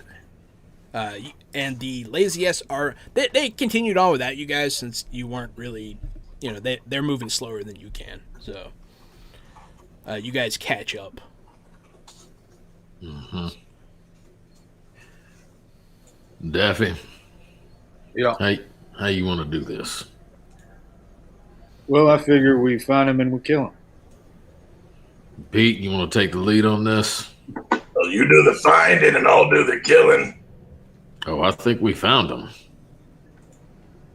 Well, it sounds like your job's done there, lawman. Well, lawman's job is never done. Are they just like sitting around a campfire? They hold up in a cave, a house? If we're approaching, what do we? Oh, you don't see them. Oh, we just know. No, I thought you said we caught up to him. No, you don't catch up to them. You just you kind of know. No, you catch up to. Sorry, you catch up to the lazy ass crew. Oh, they rode Got on it. ahead. That's what I meant by you catch up. I can see the confusion there. I'm sorry. I would like to go follow these tracks. Are they? Oh, you said the same direction as we're going. Yeah, same direction you're heading. All right.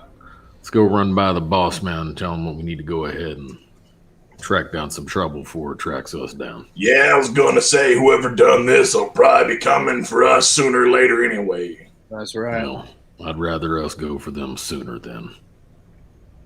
I second that if it comes to a vote, Mr. White. Appreciate it. Alrighty. We should go talk to Sutter. Mm-hmm. We'll head over to Sutter and let him know what we're about to go do. On your way back to the cattle drive, you guys do see some other homesteads out here that are still intact. And there are some people like looking at you as you're riding by. Oh, I'm going to come up and lean back into like old man lawman and like take the hat down, take my dip and spit out. I'm sorry to trouble you, ma'am. We saw a little place down the road a bit that looked like it had been under some bad times. You wouldn't know anything about that, would you? We'll say she is she's wearing pants and a shirt, and she's cowboy hat kind of thing. She looks like she's in the middle of some work. Middle-aged woman, red hair. But she'll put her foot up on a stump that's on the porch as a table. Yeah, shame what happened out there. Everyone around here knew Gerald and his family. We haven't really gone to do anything about what's been done out back, but I guess we're working up the nerve. You ain't worried the same thing will happen to you? Well, I mean, we would if, the attack was random, but Gerald and Galt's, the Galt's crew, they're a local group of rustlers around here. They fought recently. This Gerald didn't happen to go to the Ghost Crew and cut their families up and hang them in a burlap bag, did he? I can't say that he did. He didn't seem the type, is what you're telling me. She'll glare at you a little bit, given what you are. She doesn't immediately notice, but she can tell something's off with you. Yeah, so as we ride up to this town, I'm gonna pull my bandana up so you can only see my eyes. I'll pull my hat down so you don't see the gun wound. But there's a very small, and there is something off about it. Yeah, she definitely gives you a look. Don't mind him. He's just got a touch of the sickness. She'll take a subconscious step backwards, and then she'll look at you as you cough, and Don't take another worry. step back. I'm fine. Just fine. But no, I can't say that he did. Gerald, I mean, it was just a land dispute. He didn't want them using his water to water his stolen cattle. So now he's dead. We got cattle rustlers and murderers. Sounds like we can make a fortune if we track these sumbitches down. You wouldn't happen to know where they stay, would you, ma'am? They tend to ride around. If you're with that cattle herd, I'm sure they'll find you eventually. That's what we're afraid of. We'd like to take it to them first. If they're close enough to be around here to raid a house, they're close by.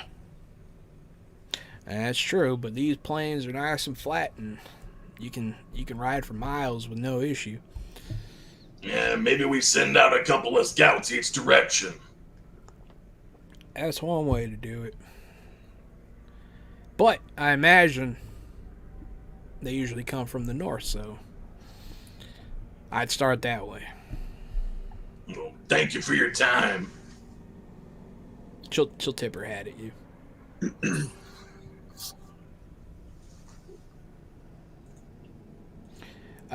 You guys continue on? I do. I've got a question real quick. How many guns do we have in the company? In the company. Like, how many fighters? Right. You have a few people that can be relied on for that kind of thing. One sec. Gotta turn something off real quick. Yeah, you got a few people that have been in the fights kind of with you. I describe it as there's fighting going on off on the side. But there are a few other people that are pretty handy. Luke is handy with a gun. Abigail can handle herself, but she's not really a fighter. She's pretty young. Believe it or not, JJ can shoot. He's just kind of a bitch. The Jersey Shore boys, they could fight too. Can we take some time to teach them how to shoot? Yeah, you could take some time during the like when you guys are doing interludes during the downtime actions. You guys can kind of help people learn how to fight a little better in your downtime. Yeah, that's one of the things you can do. I would allow that. Yeah, I'll do that next time. Absolutely. Oh, my bad. Go ahead. I sure would like to suggest to Sutter that maybe we have round the clock lookout, at least for the next few days. You'll suggest that to Luke or to Mr. Sutter. I'd be like, well, shit. If you really think that we need it, I'm not going to argue. All right, I really do think that. Yeah. Pete, while you're searching through those ruins earlier, you actually do find something. You find a bottle of vodka, and it has a note on it that says, "From Loki with love." And that's Xavier giving you a boon. All right. All right. But yeah, so that night passes. Thank you. And Butch, you're kind of you use tonight to kind of get an idea of who knows how to do what, so that you can start like figuring out how to train them. You know what I mean? Come over here and hold this iron. No, not like your fucking limp dick. Next. Yeah, like that. Yeah, you're kind of just yelling at people. Luke will look on and kind of laugh, and then he'll like leave and be like, "That's good." Like he agrees that it's a good idea. And then the next day comes. Before that, I'd like to see Yeah. if, while everybody's dicking around having these conversations, first of all, Charlie, true to form in his past, he's going to go ahead and leave that redheaded woman about $25 or $30 to try to help bolster their town. But I also want to inspect this fetish that I've picked up from the Tomahawk guy and see if there's anything I can glean from it. Absolutely. Give me a notice. Glean powers. Ooh, a roll, huh? Yeah, notice roll. I'm going to go ahead and use the boon, Benny, that Vampire Bites gave me and try to notice again. I'll stick with that one. That's a bigger notice. So yeah, a couple things Know the become trenches. apparent from this roll. The skull is a little cracked, indicating some form of trauma, and there is blood on it, which you do not think is from him getting shot, because he got shot in the back, not in the head. Interesting. Okay, cool.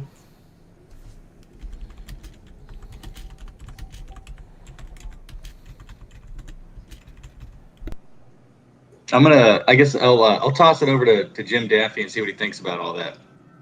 I didn't shoot him in the head, did I, Jim? What was it? What's going on? As that feller was running off with the feathers in his hair, I shot him, but I don't think I remember shooting him in the head. So I'm not sure what happened to that feller.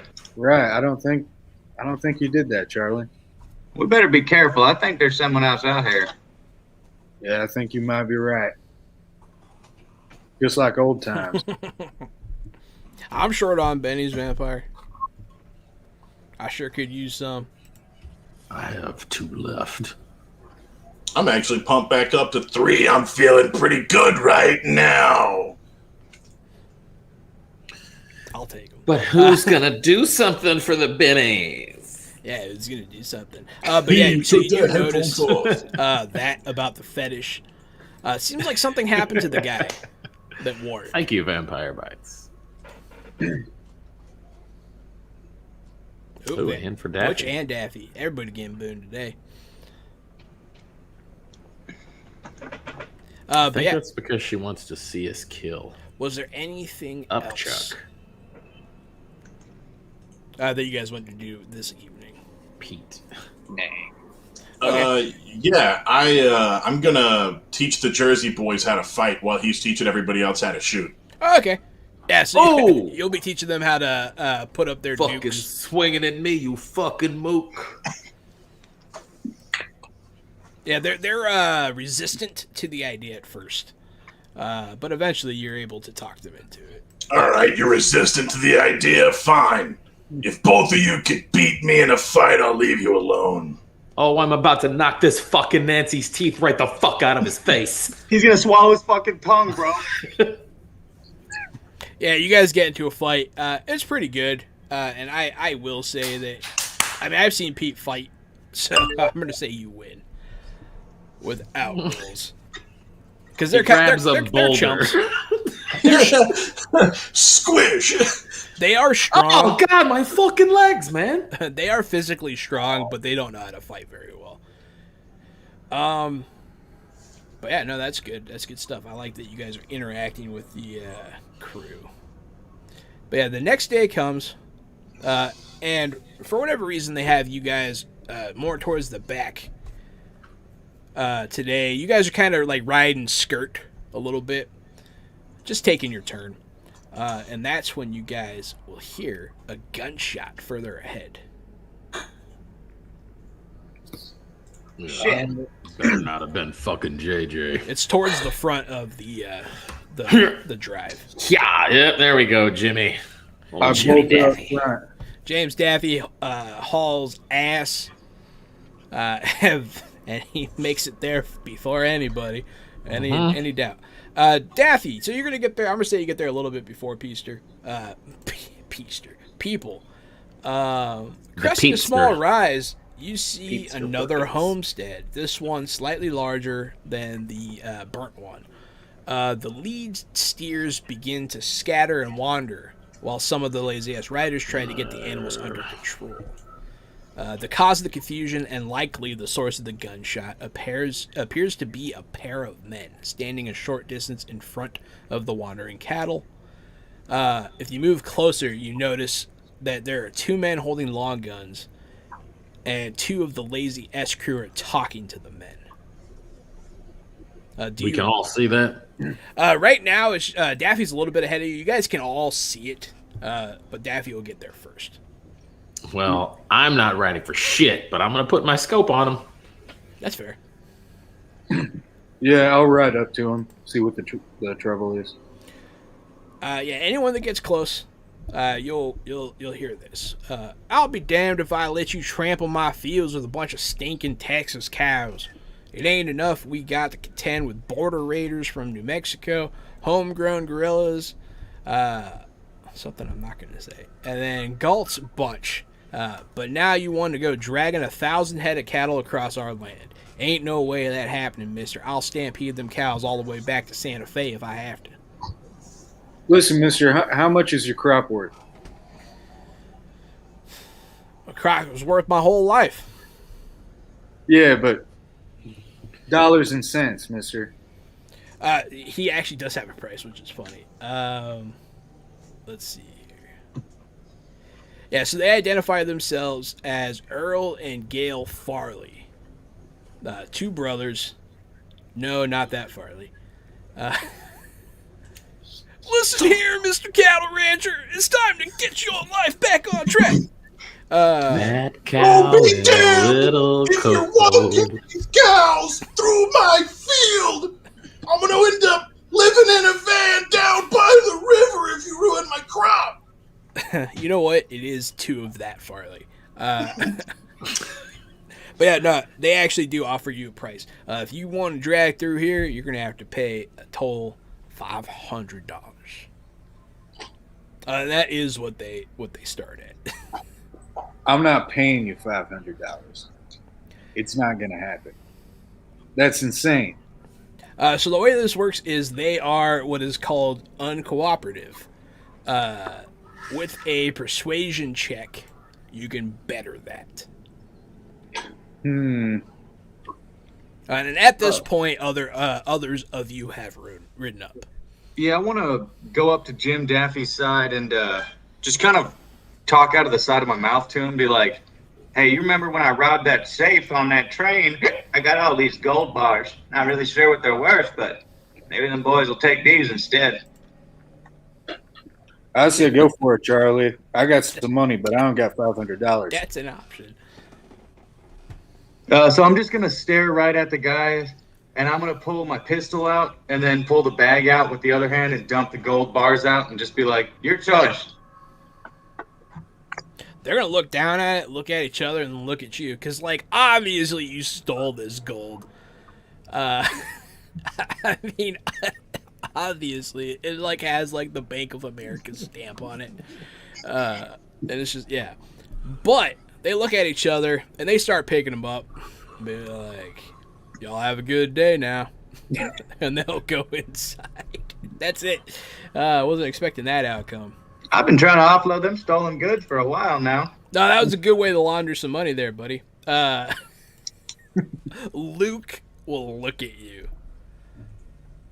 in, like, just utter disbelief. Doesn't everybody carry around bags of gold, Luke? By my count, Trail Relax. Boss, you owe Crooked Charlie about $500 for paying that toll for you. That's right. That's what I know. Sounds about right to me, too. Plus, I don't like your ugly mug, Luke, and you fucking damn well know that shit. He'll just shake his head at you and be like, "We'll talk about it to Mr. Sutter. Good job, Charlie." And he'll... you guys will continue on your way. Not in the way I expected at all. Getting tired of fucking killing everybody. Yeah, we can't just kill everybody. I appreciate that that's a thing that's happening with you. No, Charlie also, physically like, tired. Once we back get in 8 his hours, day, we'll be he good. would rob the banks and the trains, and he would spread the wealth out amongst small towns that he'd ride through and stuff like that. So he's not really too bothered about it. He's never cared too much for money because he's always had plenty of it. Yeah. Well, Charlie, I could have kept a bar of that gold. I'm in quite amount of fucking debt. What gold? I ain't got shit. Well, One of the brothers will return without the gold. He'll be like, "Well, I guess, I mean, that was a hell of a thing for raiders and cattle rustlers to do there, so I'm going to guess that you're not a part of Galt's group." no. That's what I thought. Well, it seems like you heard of them. Yeah, bunch of See, murderers, fucking cattle stealing cowards. Yeah, Point us in By their my direction. count, we probably paid for some information if you got it too, friend. I'm gonna show those snakes what cold-blooded means. Yeah. The locals might have working pitched on in that one, against him, but he's got connections with Black River. None of us need that kind of trouble. You ever hear about the Wichita Witches? No, thank you, sir. I ain't keen on being blasted or turned into some kind of toad or something. But that's what he James, says. He says Tell that, them about witches. uh, Tell them what you know about witches, Daffy. Oh, what I know about witches? Hell yeah. the Well, earth is flat, god damn it. no, listen. No, witches are real, right? It's a religion. All right? They just don't cast any spells at people like that. But they're real. Like, they believe in nature. And There's no fucking Jim Daffy here. Quit telling us this nonsense. So this is Yeah, where we need had to some go. witches on our rodeo show with us, if I remember correctly. Them ladies kept putting pubes in my soup. that's true. They did. That's right. Excuse me. See, That's how they make you fall in love with them. we already fucking know about witches. Some of them. That's the trick. Okay, I didn't know that. I'll have to Yeah. remember that. That explains why Jenny likes you so Hey, much. hear that, Jenny? Don't shave them, save them. You know what I mean? Jesus Christ. I don't think we should have Pepper Crooked and juice. Charlie in the food cart anymore. I was gonna say, John's been peppering pubes for years. He just got caught red-handed. Oh, You know, I've eaten where you have worked. Is And that that's- why we're all so fond of you? That's why we all like Jahan. That's exactly right. Yeah, he's pubed us all. Magic man. but yeah, so they mention these witches, or he mentions these witches. Yeah, them fuckers. Hope they don't. They're not trying to come around here and raid our homestead. Well, if you point us in their fucking direction, we'll go take care of it, and you won't have to worry about this. And you can take the $500 in gold you just got and buy up all your neighbors' property. So quit fucking pussyfooting around here and point us in the right goddamn direction. So he's not 100% sure, but he'll tell you they've heard tale of the gang slaughtering entire settlements to the north. And they figure it's only a matter of time before they try raiding the Farleys. But it is to the north still, further. They do seem like they are up ahead more. How much further? He'll tell you a number. I'm not good at the distance thing. A couple of days ride, maybe right? a week's ride. There we go. Maybe Just didn't know if we needed to hold Crooked Charlie runs 12 inches. Damn, you're fast. Yeah, I mean, That's what they call me, Heavy Pete. Run 7 inches. Oh my god. I don't even know how you type that in. That's funny. No, if you roll the dice next to pace, or the die rather, next to pace, it just gives these ridiculous amounts for some reason. We're all like tiny people or something. Well, I think that generally speaking, it's on the combat board, so you would be moving 11 or 7 inches on the combat board. So you would be moving that many squares, and you'd have to roll your pace to run in this game so you can exceed your movement. Very interesting. Okay. Cool. But I do like that you hey guys, we're learning again. That you were rolling your penis sizes. That's funny. All right, so Tiny people, but big where it counts. Thanks, Hefty. but yeah, you guys circumvent that whole situation with that gold bar bullshit, which is really funny. And then a few days after the herd passes the Farley homestead, Sutter comes to the party with a special assignment. What's your assignment here, boss man? I sent a pair of hands off to Dogleg. That's a small town a day's ride to the west to scout for provisions. They ain't come back yet. I'm more than a little worried they've run afoul of border raiders or bandits, or even that golf fella them Farley boys mentioned. Y'all are a bit more competent with the trouble than the others, so how about y'all ride over to Dogleg and see if you can find them yahoos? Why in God's name would you have sent a party of people out on their own? I mean, that's pretty standard. Everyone who goes out but us fucking dies. Like, did those people have any jobs here or valuables? What the fuck did they contribute? All right, Mr. Wyatt, we can ask him why he made a mistake all day, or we can suit up and head out. No, don't go in there. But yeah, no, there's two guys. He sent Jack and another guy that we haven't dealt with yet that we will detail during this mission. Jill. And by that, I mean he's a dead man. Diane. But yeah, so he does ask you guys if you will do this for him. Don't you start singing. Bill adds he's going to keep the herd going north so you guys can meet up. If you are delayed or lose the trail, he'll wait for you outside Exposition, which is a town a few days to the north. I don't know if that's a writing joke. Heartland. What's that? Town to the north in the heartland of America. Almost. Deep in the heart. But yes, you guys accept, right? Or you don't have to. You can be like, Right. fuck you, Sutter, you get bent. You're not my dad. I'm going to tell him that anyway, but I'll definitely accept the job. All right. Fuck you, I Sutter, mean, get bent. is Be it like, more "Nah, pressing? we'll take Is it more pressing we go after them, or more pressing we go after the fucking guys who could potentially destroy a whole settlement? Well, I mean, you know, I got to worry about me and mine. Yeah. But all of us are in danger of the other one. Well, I mean, this might be a lead. All right. Speaking of which, can I check the status on Nerd the Bird? Kind of look through his eyes and see if he's found anything on those tracks from the meat sack? Can you look through his eyes? I believe so. I don't know actually why I think that. I just assume weird shit about being a Beastmaster, I guess. I honestly don't know. It's not. Here, No, I think you would have to have the actual spells and Yeah, I stuff think there's to a do spell. that level of magic in the system. Oh, okay.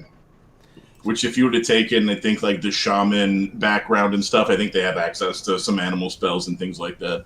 Gotcha. Well, then I'll just simply remark on the fact that I'll tell Butch Wyatt that, well, Nerd hasn't come back with any clues yet, so I'd say we pursue this in the meantime. Appreciate it, Interesting. Charlie. You can take the so the Beastman, yeah. So the Beastmaster perk. Animals more or less just won't attack you. Like smaller animals, they won't attack you unprovoked. They'll kind of just let you be. You know how to be around animals. But further than that, you get your companion, obviously, which is Nerd. And you can take it multiple times to gain additional pets. You can increase a pet's trait. I believe I only have 2 levels of it, though. You can increase the maximum size of your bird up to 3. Because right now you can only have small animals, but you could get like a bear eventually. And you can make a pet a wild card. Oh, interesting. Did you say you could increase the size up to 3? Yeah, of the allowable pets you can choose from. Yeah, it's a big-ass animal. He can't have a giant vulture. I was going to say, I think 3 is huge in this game. I think 3 is a very large creature. So, Yeah, Babe, the big blue ox is a doable thing. Yes, it is. Yeah, Paul Bunyan is a good example of a Western Beastmaster. And so is Beastmaster from the movie Beastmaster. Beastmaster! What about Beastman from He-Man? Beastman is the result of a Beastmaster mastering some beasts too much. Listen here, furry fool. But yeah, so you guys do accept this thing. You guys are gonna travel from the Farley's Ranch after just a day or two of riding. You camp out once, and you come across Dogleg at the end of the second day's ride. It's nice out here. It's crisp Colorado air, but you guys can't shake that just feeling of dread that just seems ever present in the air. Does it seem like Colorado sucks a lot more shit than the last state we were in? Mm-hmm. As advertised, it's a small settlement with around 100 residents. The town's business district consists of a livery, a saloon called Boston's, and then Jen's General Store, and a marshal's office, believe it or not. So looking for signs of the missing trail hands should be a fairly easy matter. Where do you guys want to head? Office. I'm going to head to the marshal's office first. Charlie, you want to go to the bar? Hell yeah, you ain't got to ask me twice, Jim. Well, look here, goddammit, I want to go to the bar too. Why don't we go talk to these fucking guys first and then go to the bar? Cool, we'll meet you there, buddy. I'll Crooked Charlie go ahead and hand him $11 to put me in a round number, and tell him to just use that if he bumps into any trouble, which doesn't really make a lot of sense. Hey, buy your way out of any trouble you get into there, sugar. But yeah, I know how to spin this. You guys head into the bar. Yeah, you guys haven't been in a town in a while. It's been like a month. And so it's pretty exciting to even be in a small little tavern like this. I'm going to take Charlie's $11 to the lawman when I go. I have intent to spend that on with them whenever that happens. James, you going over there with me? Pete, what you doing? What else is there in this town besides the bar and the law office? Because I don't want to go talk to cops. General store. Yeah, I was going to say, I don't want to go talk to cops and I can't drink. I'm going to livery. A livery. The horse stable. Well, not a stable, but it's like a horse. Pete's scared of horses. Yeah, they don't like him either. Man, Pete's scared of horses. I'll head to the general store and He ask some fucking questions. loves the Sears Roebuck catalog. Yeah, now look at this fancy pomade. Mhm. Lumber sexuality increases. Look at that. That's a phrase. But yeah. Lumber sexuality. Is that when you're hard for wood? That's a dendrophiliac, actually. There is very unfortunately a word for people like that. A dendrophiliac? I thought they would be all about dried dead scalps. Trees before? Oh. But yeah, so you go to the general store, Pete. The other two go to Boston's, and then we'll open up with our very own Butch Wyatt entering the marshal's office. The posse's trail. Yeah, let's see. The office is a rather unremarkable wooden building with a freshly, if crudely, painted sign announcing Marshal. Those who enter note a marked absence of bars on the windows or any other signs of reinforcement. The door to the marshal's office stands slightly ajar. I'll walk up and rap on it. Marshal.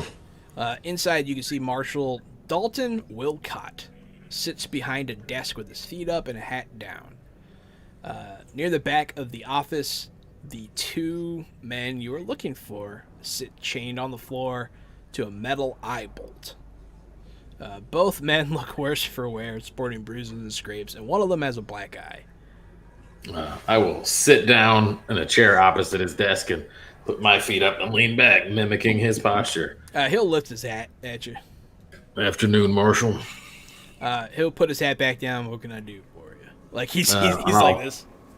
I'll pull my lapel back and show my badge that no longer is legal, but I still have.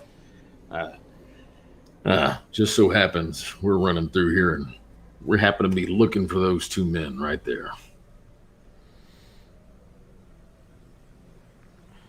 Anything I can do to make us a little bit easier and take them off your hands? Just seems a little fortuitous, you know?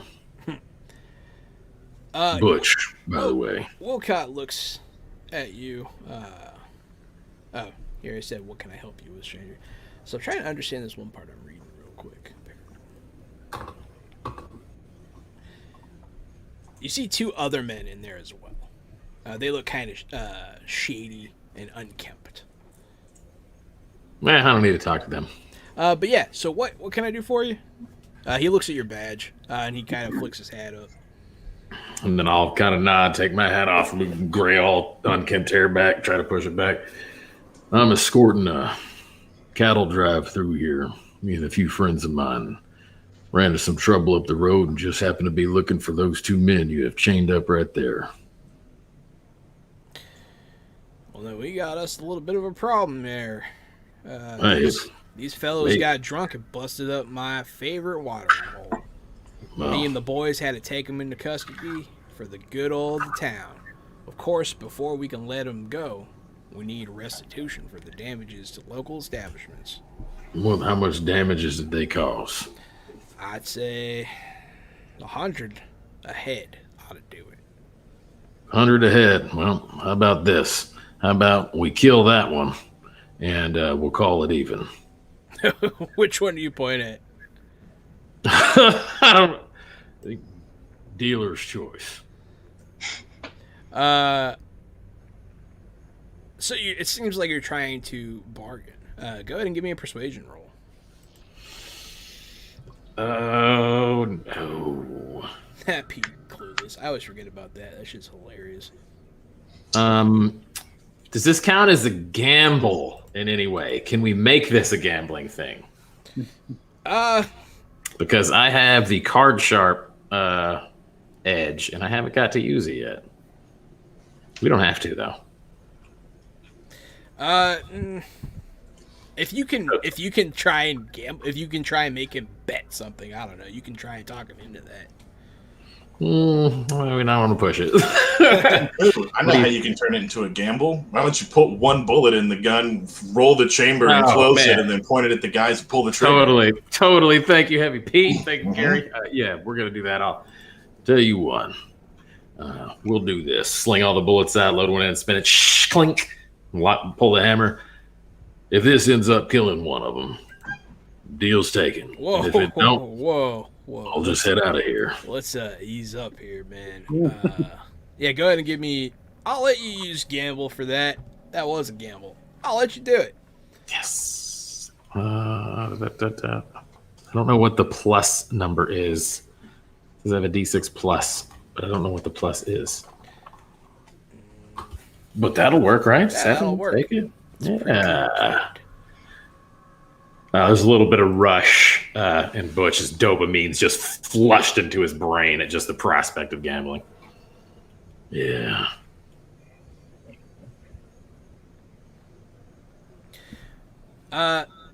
Yeah, so one of the men that's off in the corner gets up and leaves.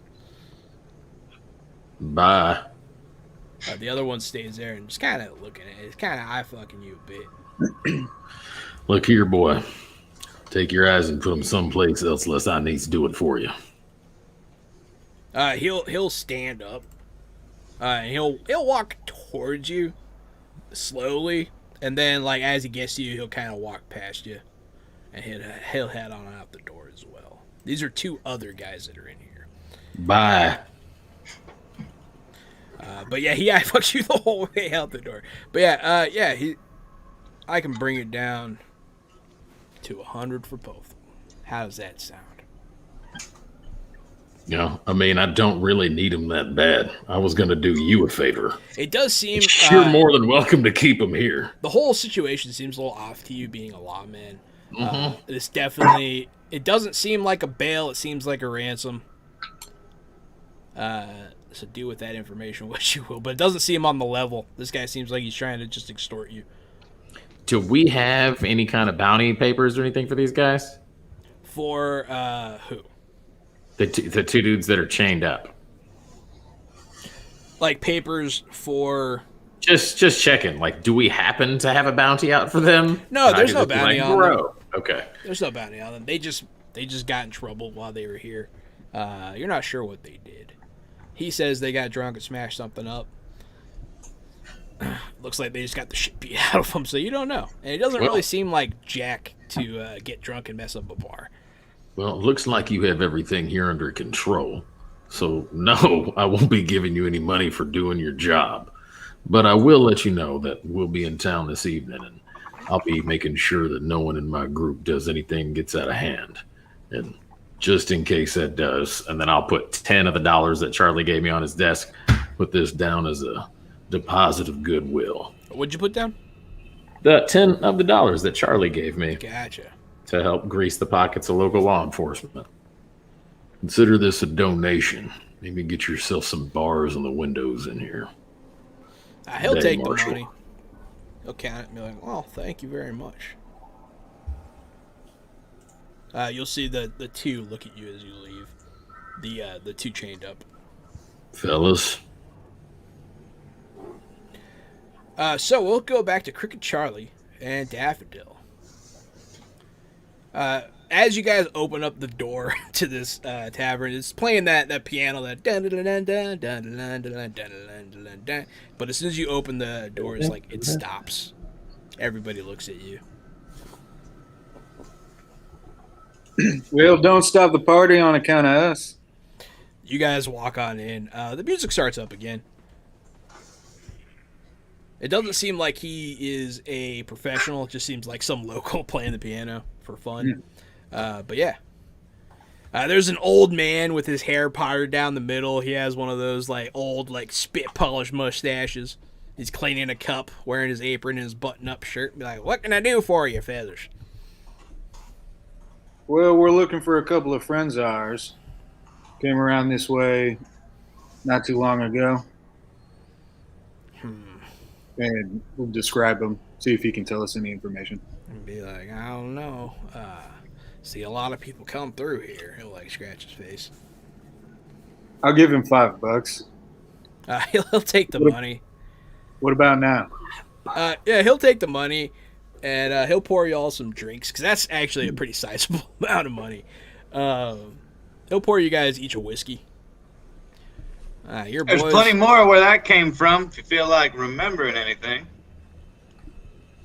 Yeah, go ahead. So this is going to be a persuasion, but it's not going to be terribly difficult because you also bribed him. So go ahead and one of you give me that.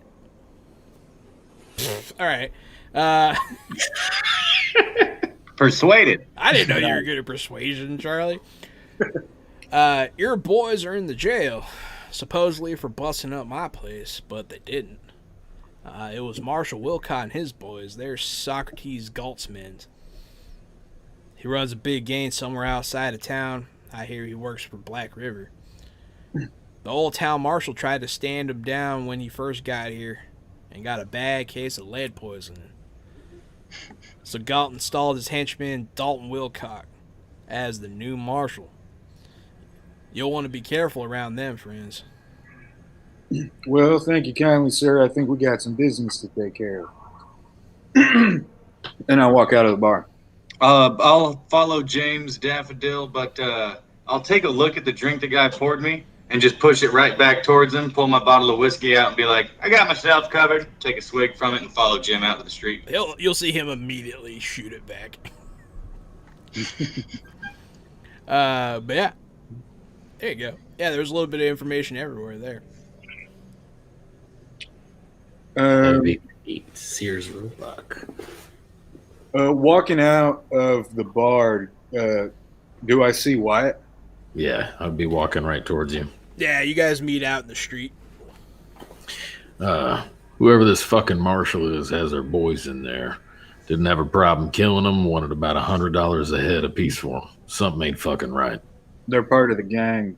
Bartender just told us. Let's That go. ain't no damn marshal, Butch. Well, ain't no bars in the windows. Ain't nothing stopping you from just lighting one of those sticks of dynamite and tossing it right in there. I can tell you what wall they're sitting on. Two Well- steps ahead of you. Let's get our buddies out first. Yeah. Then I'm going to proceed to... Where the fuck is Pete? Yeah. He's in the general store. Yeah. So what are you doing, Jim? If you guys look to your, well, I guess it's to somebody's right and to everybody else's left. Parasol. You look over and I'm in the general store and I'm just staring at the catalog. And I've been doing that the whole time. I flipped it to the page where the build your own houses are, where you buy a house kit, and I'm just staring at it. There would be a woman in there because it's Jen's general store. She's a short woman, petite, wearing a button-up shirt, green shirt. She's got like a tight brown braid. She's watching you do this. She's like, "You gonna buy something? You trying to learn how to read?" Neither one. I'm looking at the pictures of these houses. I want to get me one. Your gruff voice and large form deter her from bothering you too much more. But she'll be like, "All right." We sell picture books too, you know. Just saying. I ain't need a picture book. I need a house. She'll like I put don't her have the hands money. up. She'll be like, I don't "All right, have the money to buy a house yet, so I'm Alright. looking at the pictures till I can afford one. all right, there, big fella." You Anything just- I can, while I'm here, is there anything I can help you with? I'm tall. I can get stuff. I'm strong, too. I can break stuff open for you. She'll be like, "Well, actually, I've been trying to get these bags of rice down from the top shelf for about a week now. It hasn't been going too well." You got one of them old catalogs laying around? She'll like look up behind the counter. She'll throw one up. It has like some of the pages ripped out, which is like the telltale sign of like toilet paper use. I'll help you move them rice bags down if you let me keep that catalog. That's the deal. You help her out doing something. You guys can see as you guys are having your conversation. You see in the window Pete helping this lady take bags of rice down. And as she's doing that, she kind of notices some stuff about you. She's gonna kind of back off. She doesn't want to say too much about it, but she's gonna be like, "Have a good one now." Before I go, this town seen any trouble recently? On the way through, we found a homestead all burned up with trouble headed this way. That's also gonna be a persuasion. No one really wants to talk because they're all kind of, held. Can I hostage around make here. my persuasion and intimidation? Yeah, especially considering the interaction you've had so far. She's already a little afraid of you. Jesus Christ. I rolled a 6. Oh, you did roll a 6. What the fuck, Butch? I just wanted to roll a die. Oh, I see what happened. I know I am not over there. Yeah. So, she'd be like, whoa. She's like, you scare her a little bit. She's like, all right, look, I'll tell you, but you got to go right after, all right? And she'll more or less tell you the same thing that you heard me tell the other guys about Galt's men taking over the town, killing the marshal. Mm-hmm. Well, thank you for your time. She'll also say the line about lead poisoning, because that's stupid, and I like it. It's a good line. Yeah, I'm afraid the marshal and his men are gonna fall ill of a headache soon. So what do you think, Jim? I'm thinking I'll wire up some dynamite right outside the only door they got, and we'll smoke them out through one of the windows and catch them as they're leaving. I say we just walk in there and shoot them. I like that idea. I'm thinking about walking in and bashing their brains against the wall. There was a Yeah, I few could other probably ones hanging conserve some around. boomsticks. There I was like 2 that other men plan. in there. When I went in that office, there was 2 other men I didn't recognize giving me the shit Hawkeye. They both walked out. Not sure where they went. Yeah, But, those fellas are part of the gang too. yeah, I'm just saying. They're around here somewhere. They might have recognized us and went and got some reinforcements. Well, then we better be quick. I Heard that. start walking towards the door. Same. Yeah, me too. Crooked Charlie's gonna hang back as he does. He's respecting the plan, but he's always got some tricks up his sleeve. So he's gonna hang back in the street a little bit, and maybe sit on what establishment is adjacent to the jail or the marshal's office? It is standalone. Okay. Then I will just go down to the closest establishment, kind of halfway between them, and light up a cigar and just kind of act like I'm looking at something in the dirt. Absolutely. Or noticed better any- yet, sitting on the ground drinking a bottle of whiskey. Let's go with that. I noticed anyone on the rooftops anywhere as we're They walking don't along. have any snipers posted, but you do see one of the men from inside earlier kind of eye fucking you from down the street. All right, in front of this marshal's office, are there barrels or a cart or anything around or nearby? We'll say there's some barrels out there that has some water in them. Hey, It's before on y'all like a go, porch. before y'all go turning this town into a shooting gallery, remember, there's innocent folk about trying to live their lives. So if you want to challenge that marshal to a draw, to a throwdown, you can feel free. But don't let anybody get caught in your crossfire. Well, I do believe last time this happened, I took care of it, Daffy. Need me to take care of it again? Oh, it's up to you. I'm fine either way. Look, if you two are gonna sit around arguing about picking daisies all day, I'll walk in and blast his head off with a club. What do you want to do? Jahan, I want to go ahead and I want to start on hold for the preemptive surprise attack. All right. I'm gonna shout, hey, Sheriff, I'm calling you out. I want to be standing really cool in the street. The wind is blowing my sleeveless red trench coat. I have this big fucking like ghost steel rod over my shoulder like I'm ready to bash somebody's face in. As Daffodil rides out ahead on his horse, I'm standing there on foot ready to fucking club. Standing looking down the street at these guys eye fucking me just ready. Yeah, you call him out. You see him look out the Ooh, window. Daffy gets a boon! Daffy got a boon. For that classic line, calling him out. You see him peek out the window at you. And he looks around. You can see him like eyeing everybody, kind of gauging his chances here. I didn't know the sheriff of this town was a yellow coward. Ooh, go ahead and give me that Nice. persuasion or intimidation, either way. You yellow-bellied son of a bitch. Not very persuasive. Not very persuasive, but because of how like mean you're being, I'll give you a bit of a bonus here. And you're calling him a coward in front of everybody. most of the men of the era would not take that line down. He'll you see he's holding his rifle in the window, but You're right. So what? he'll put it down and he'll come out with his 6 gun on. And he'll kind of look at his 2 compatriots that are down the road a bit, as if they're judging him already, you know, kind of thing. But ain't no one calling me a coward. Not around here. Only Is it because dead they already men. know you're one? Huh? Is it because they already know you are a coward? Ooh, yeah, he's going to walk out in the middle of the street. He throws back his duster. What? We'll enter dueling rules here. When we'll enter Michael Bay camera mode during the duel. Revolve shot. As we do a close revolve pan around these two as they both throw their jackets back.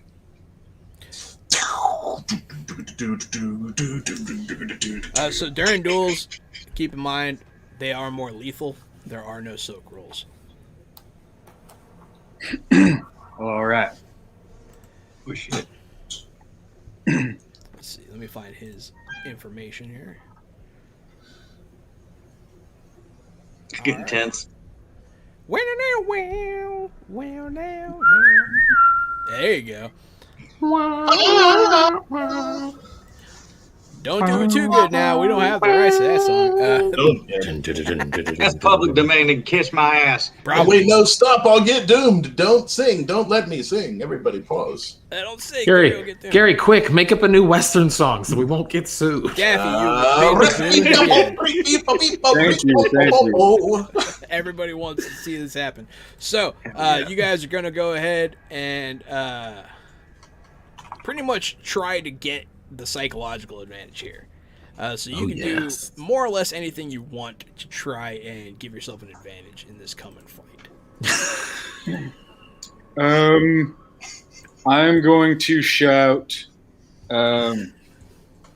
Charlie, make chaos happen. You hear him cackling, and he's gonna opt for the nitroglycerin bottles instead of the dynamite, and he's gonna toss little bundles of 2 in 3 different directions. Obviously not at James Daffodil, not at any establishments or bystanders, but he's gonna toss one towards one of the shady guys, one towards the other shady guys, and then one of them intentionally at like the space just to my right, his left of the guy that Jim Daffy's about to duel. So you're throwing nitro. Yes, I am. Bundles of 2. All right, so go ahead and throw. Well, go ahead and throw your first one. Let's see how that goes. Bundles of nitro. Okay, I think I'm gonna throw the first one. I think I guess the last one would have to be the duelist. So yeah, first one will just be at one of the henchmen. Cool. I'm gonna spend that. No, I'm not. I'm gonna hang on to that. Nothing. I ain't gonna do shit. Throw the second one. So you throw that first one. It doesn't go very far, and it explodes. God damn it! Fuck! Ow! Go ahead and give me a damage roll on that first one real quick. Sweet. Let's see. That's a bundle of 2, so that's 2d6. Jesus, of course it was. I'm gonna re-roll that damage with a Benny, because I have a feeling that that's gonna damage me, not somebody else. Yeah. What's your toughness? Wow. We're gonna go ahead and spend the final Benny and try to re-roll that one more time. Shit. Cool. There you go. Worth it. Now I'm Benjamin-less. So you throw some nitro that you were experimenting. You were trying to water it down, see if it would still work. It doesn't. It kind of blows up. You get hit by like some rocks and stuff. And that's going to cause a distraction, definitely, to old boy here. As soon as you do that, the other guy, one of the guys down the street's going to shoot at you. He's gonna wish he hadn't done that. Probably. That's a hit. So, what's your toughness again? 8 total. A bullet just whizzes right past you. But either by the grace of God or maybe it got tangled up in your clothes or something, it doesn't hit you. It comes damn close. So that let fly. After that, so I'm going to say that that's like the first round, everybody involved. We're gonna go ahead and jump to the shooting phase after that, like, because that's an aggressive action. But this guy is distracted, so he's gonna have a little bit of a hard time. So you guys are gonna shoot each other now. Draw your card. Draw on 3. Kaboom, boom. Yeah, pretty much. Draw your card. Oof. 7 of hearts. 4 diamonds. Take your shot, sir. All right. Whew, this is tense. This is tense. Yeah, that's a hit, sir. Give me that damage. All right. And he cannot soak this. Yes. The man, the myth, the legend, Jim Daffy. So you guys both throw your dusters back. The explosion happens. He looks over his shoulder, and just then he looks back as you're already drawing. He's pulling his gun out, pointing it at you.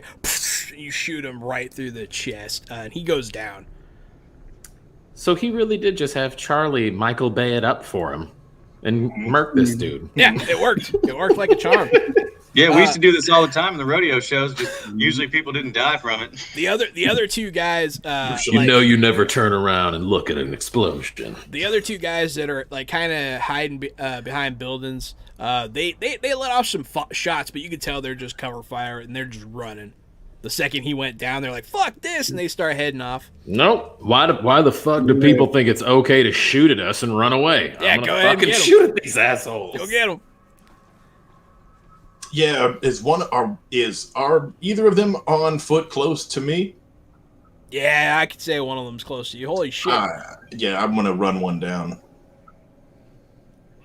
Which Jesus, the so first Jim 2? Daffy rode off. Sorry, We I started shooting. I guess I'm still here drinking. Jesus, I forgot to roll. Blowing shit up. Butch, give me that damage on the first 2. This was Vampire by its suggestion. Donner and Blitzen. Love it. Nice. Named after the rain cows that we have out there in the pasture. Damn, nice. Yeah, we'll say you killed the shit out of one of those guys.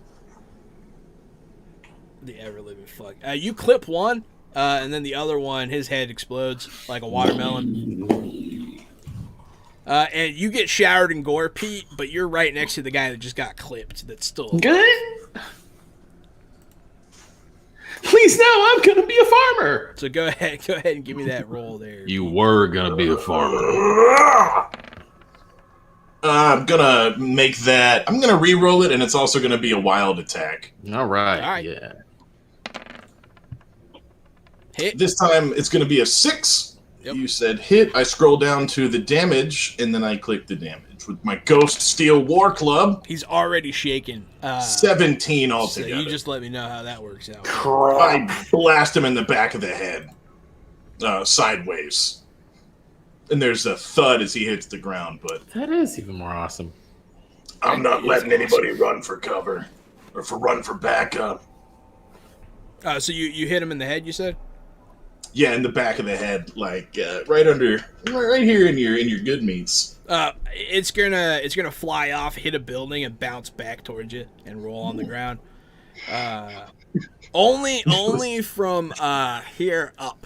So like his bottom jaw and his tongue are still hanging. Of course. Yeah, it's real nice. It's real nice. I'll try. Nice shooting, Daffy. Maybe I'll try to describe it less. Sorry. It's just my favorite part. So yeah, this guy is on the ground. He's not dead, but he is on the ground. He dropped his gun. He's holding his wound. And he's like got his hand up like, wow. Like, I give up, man. Shit. Like he looks like he's pretty close to dying there. Yeah, the fuck do you mean you give up? Will a 4 hit? Yeah. You just execute him on the ground. Yeah, this fella possibly burnt somebody alive. Yeah, you don't know. You don't know if he was involved in that or not. Well, I know he's part of the gang that does You it. do know he's part of the gang that did it. That's all I need to know. Nah, man, that's cold-blooded as hell, and I like it. And yeah, man, it goes right through. It goes in and out. He's dead on the ground. His hat will land like this on his face. Is his hat nicer than my hat? It was before he got all that blood on it. Okay. Because he got shot right in the face. Ooh, does James get any cool loot from the dude he fucking dueled? He could get something. Yeah, he has a marshal's badge that's totally not his, that he stole, that's fake. Welcome to the club. You'd have that. But Marshall. That's Marshall Jim Daffy. I was not expecting you guys to coax a duel. That was cool. Because that guy is a wild card, which means he can soak damage with bennies. But not in a duel. You can't do it in a duel. So when you did, 18 damage, how much did you do? All the You damage. did a lot. Yeah, you took him. 18, yeah. Yeah, you took him down. That was pretty bad. Good job, guys. That was cool. That was cool as shit.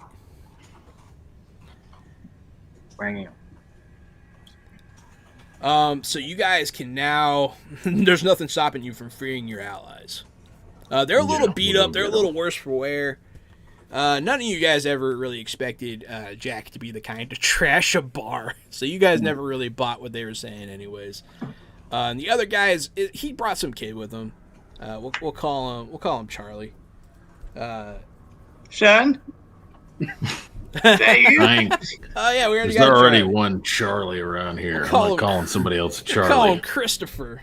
Look here, dipshit. Dad? No. Chuck. Welcome to our town, gentlemen. Nerd will fly out from the sky and he'll start pecking at one of these bodies. Oh, there you are, you darn thing.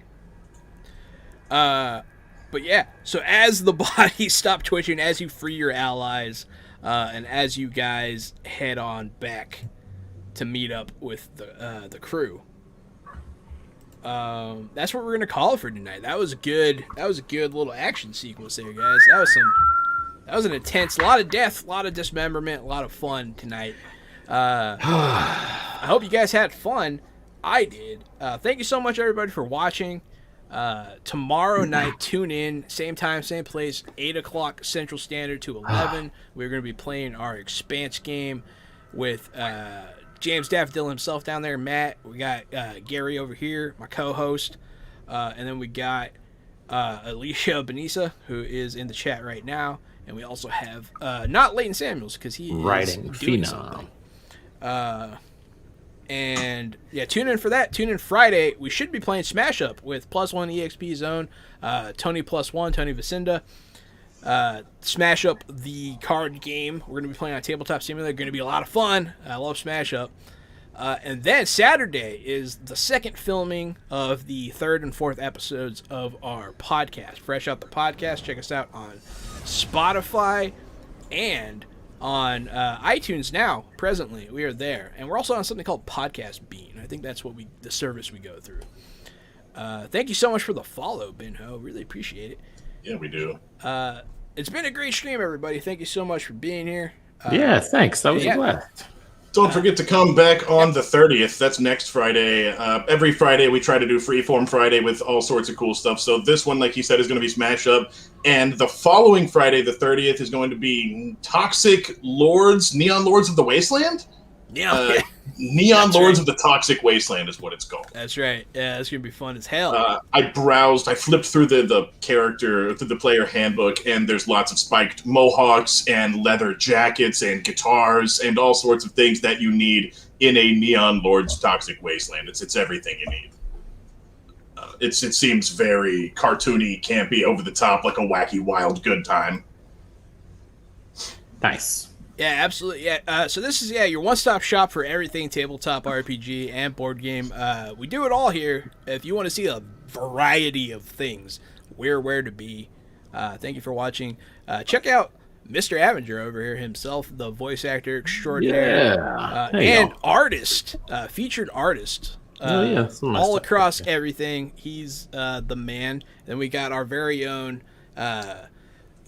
set design champions down south here with Matt and Kevin. They are set design and theater technician extraordinaires in Houston, Texas. So that's where all of us are based. Thank you so much for watching. Anyone got anything else to say? Thank y'all very much for tuning in. We really appreciate it. Have Yeah, a I great... love how active the chat gets. You guys are the best, and keep coming back. Thanks so much, guys. Have a great night. Bye.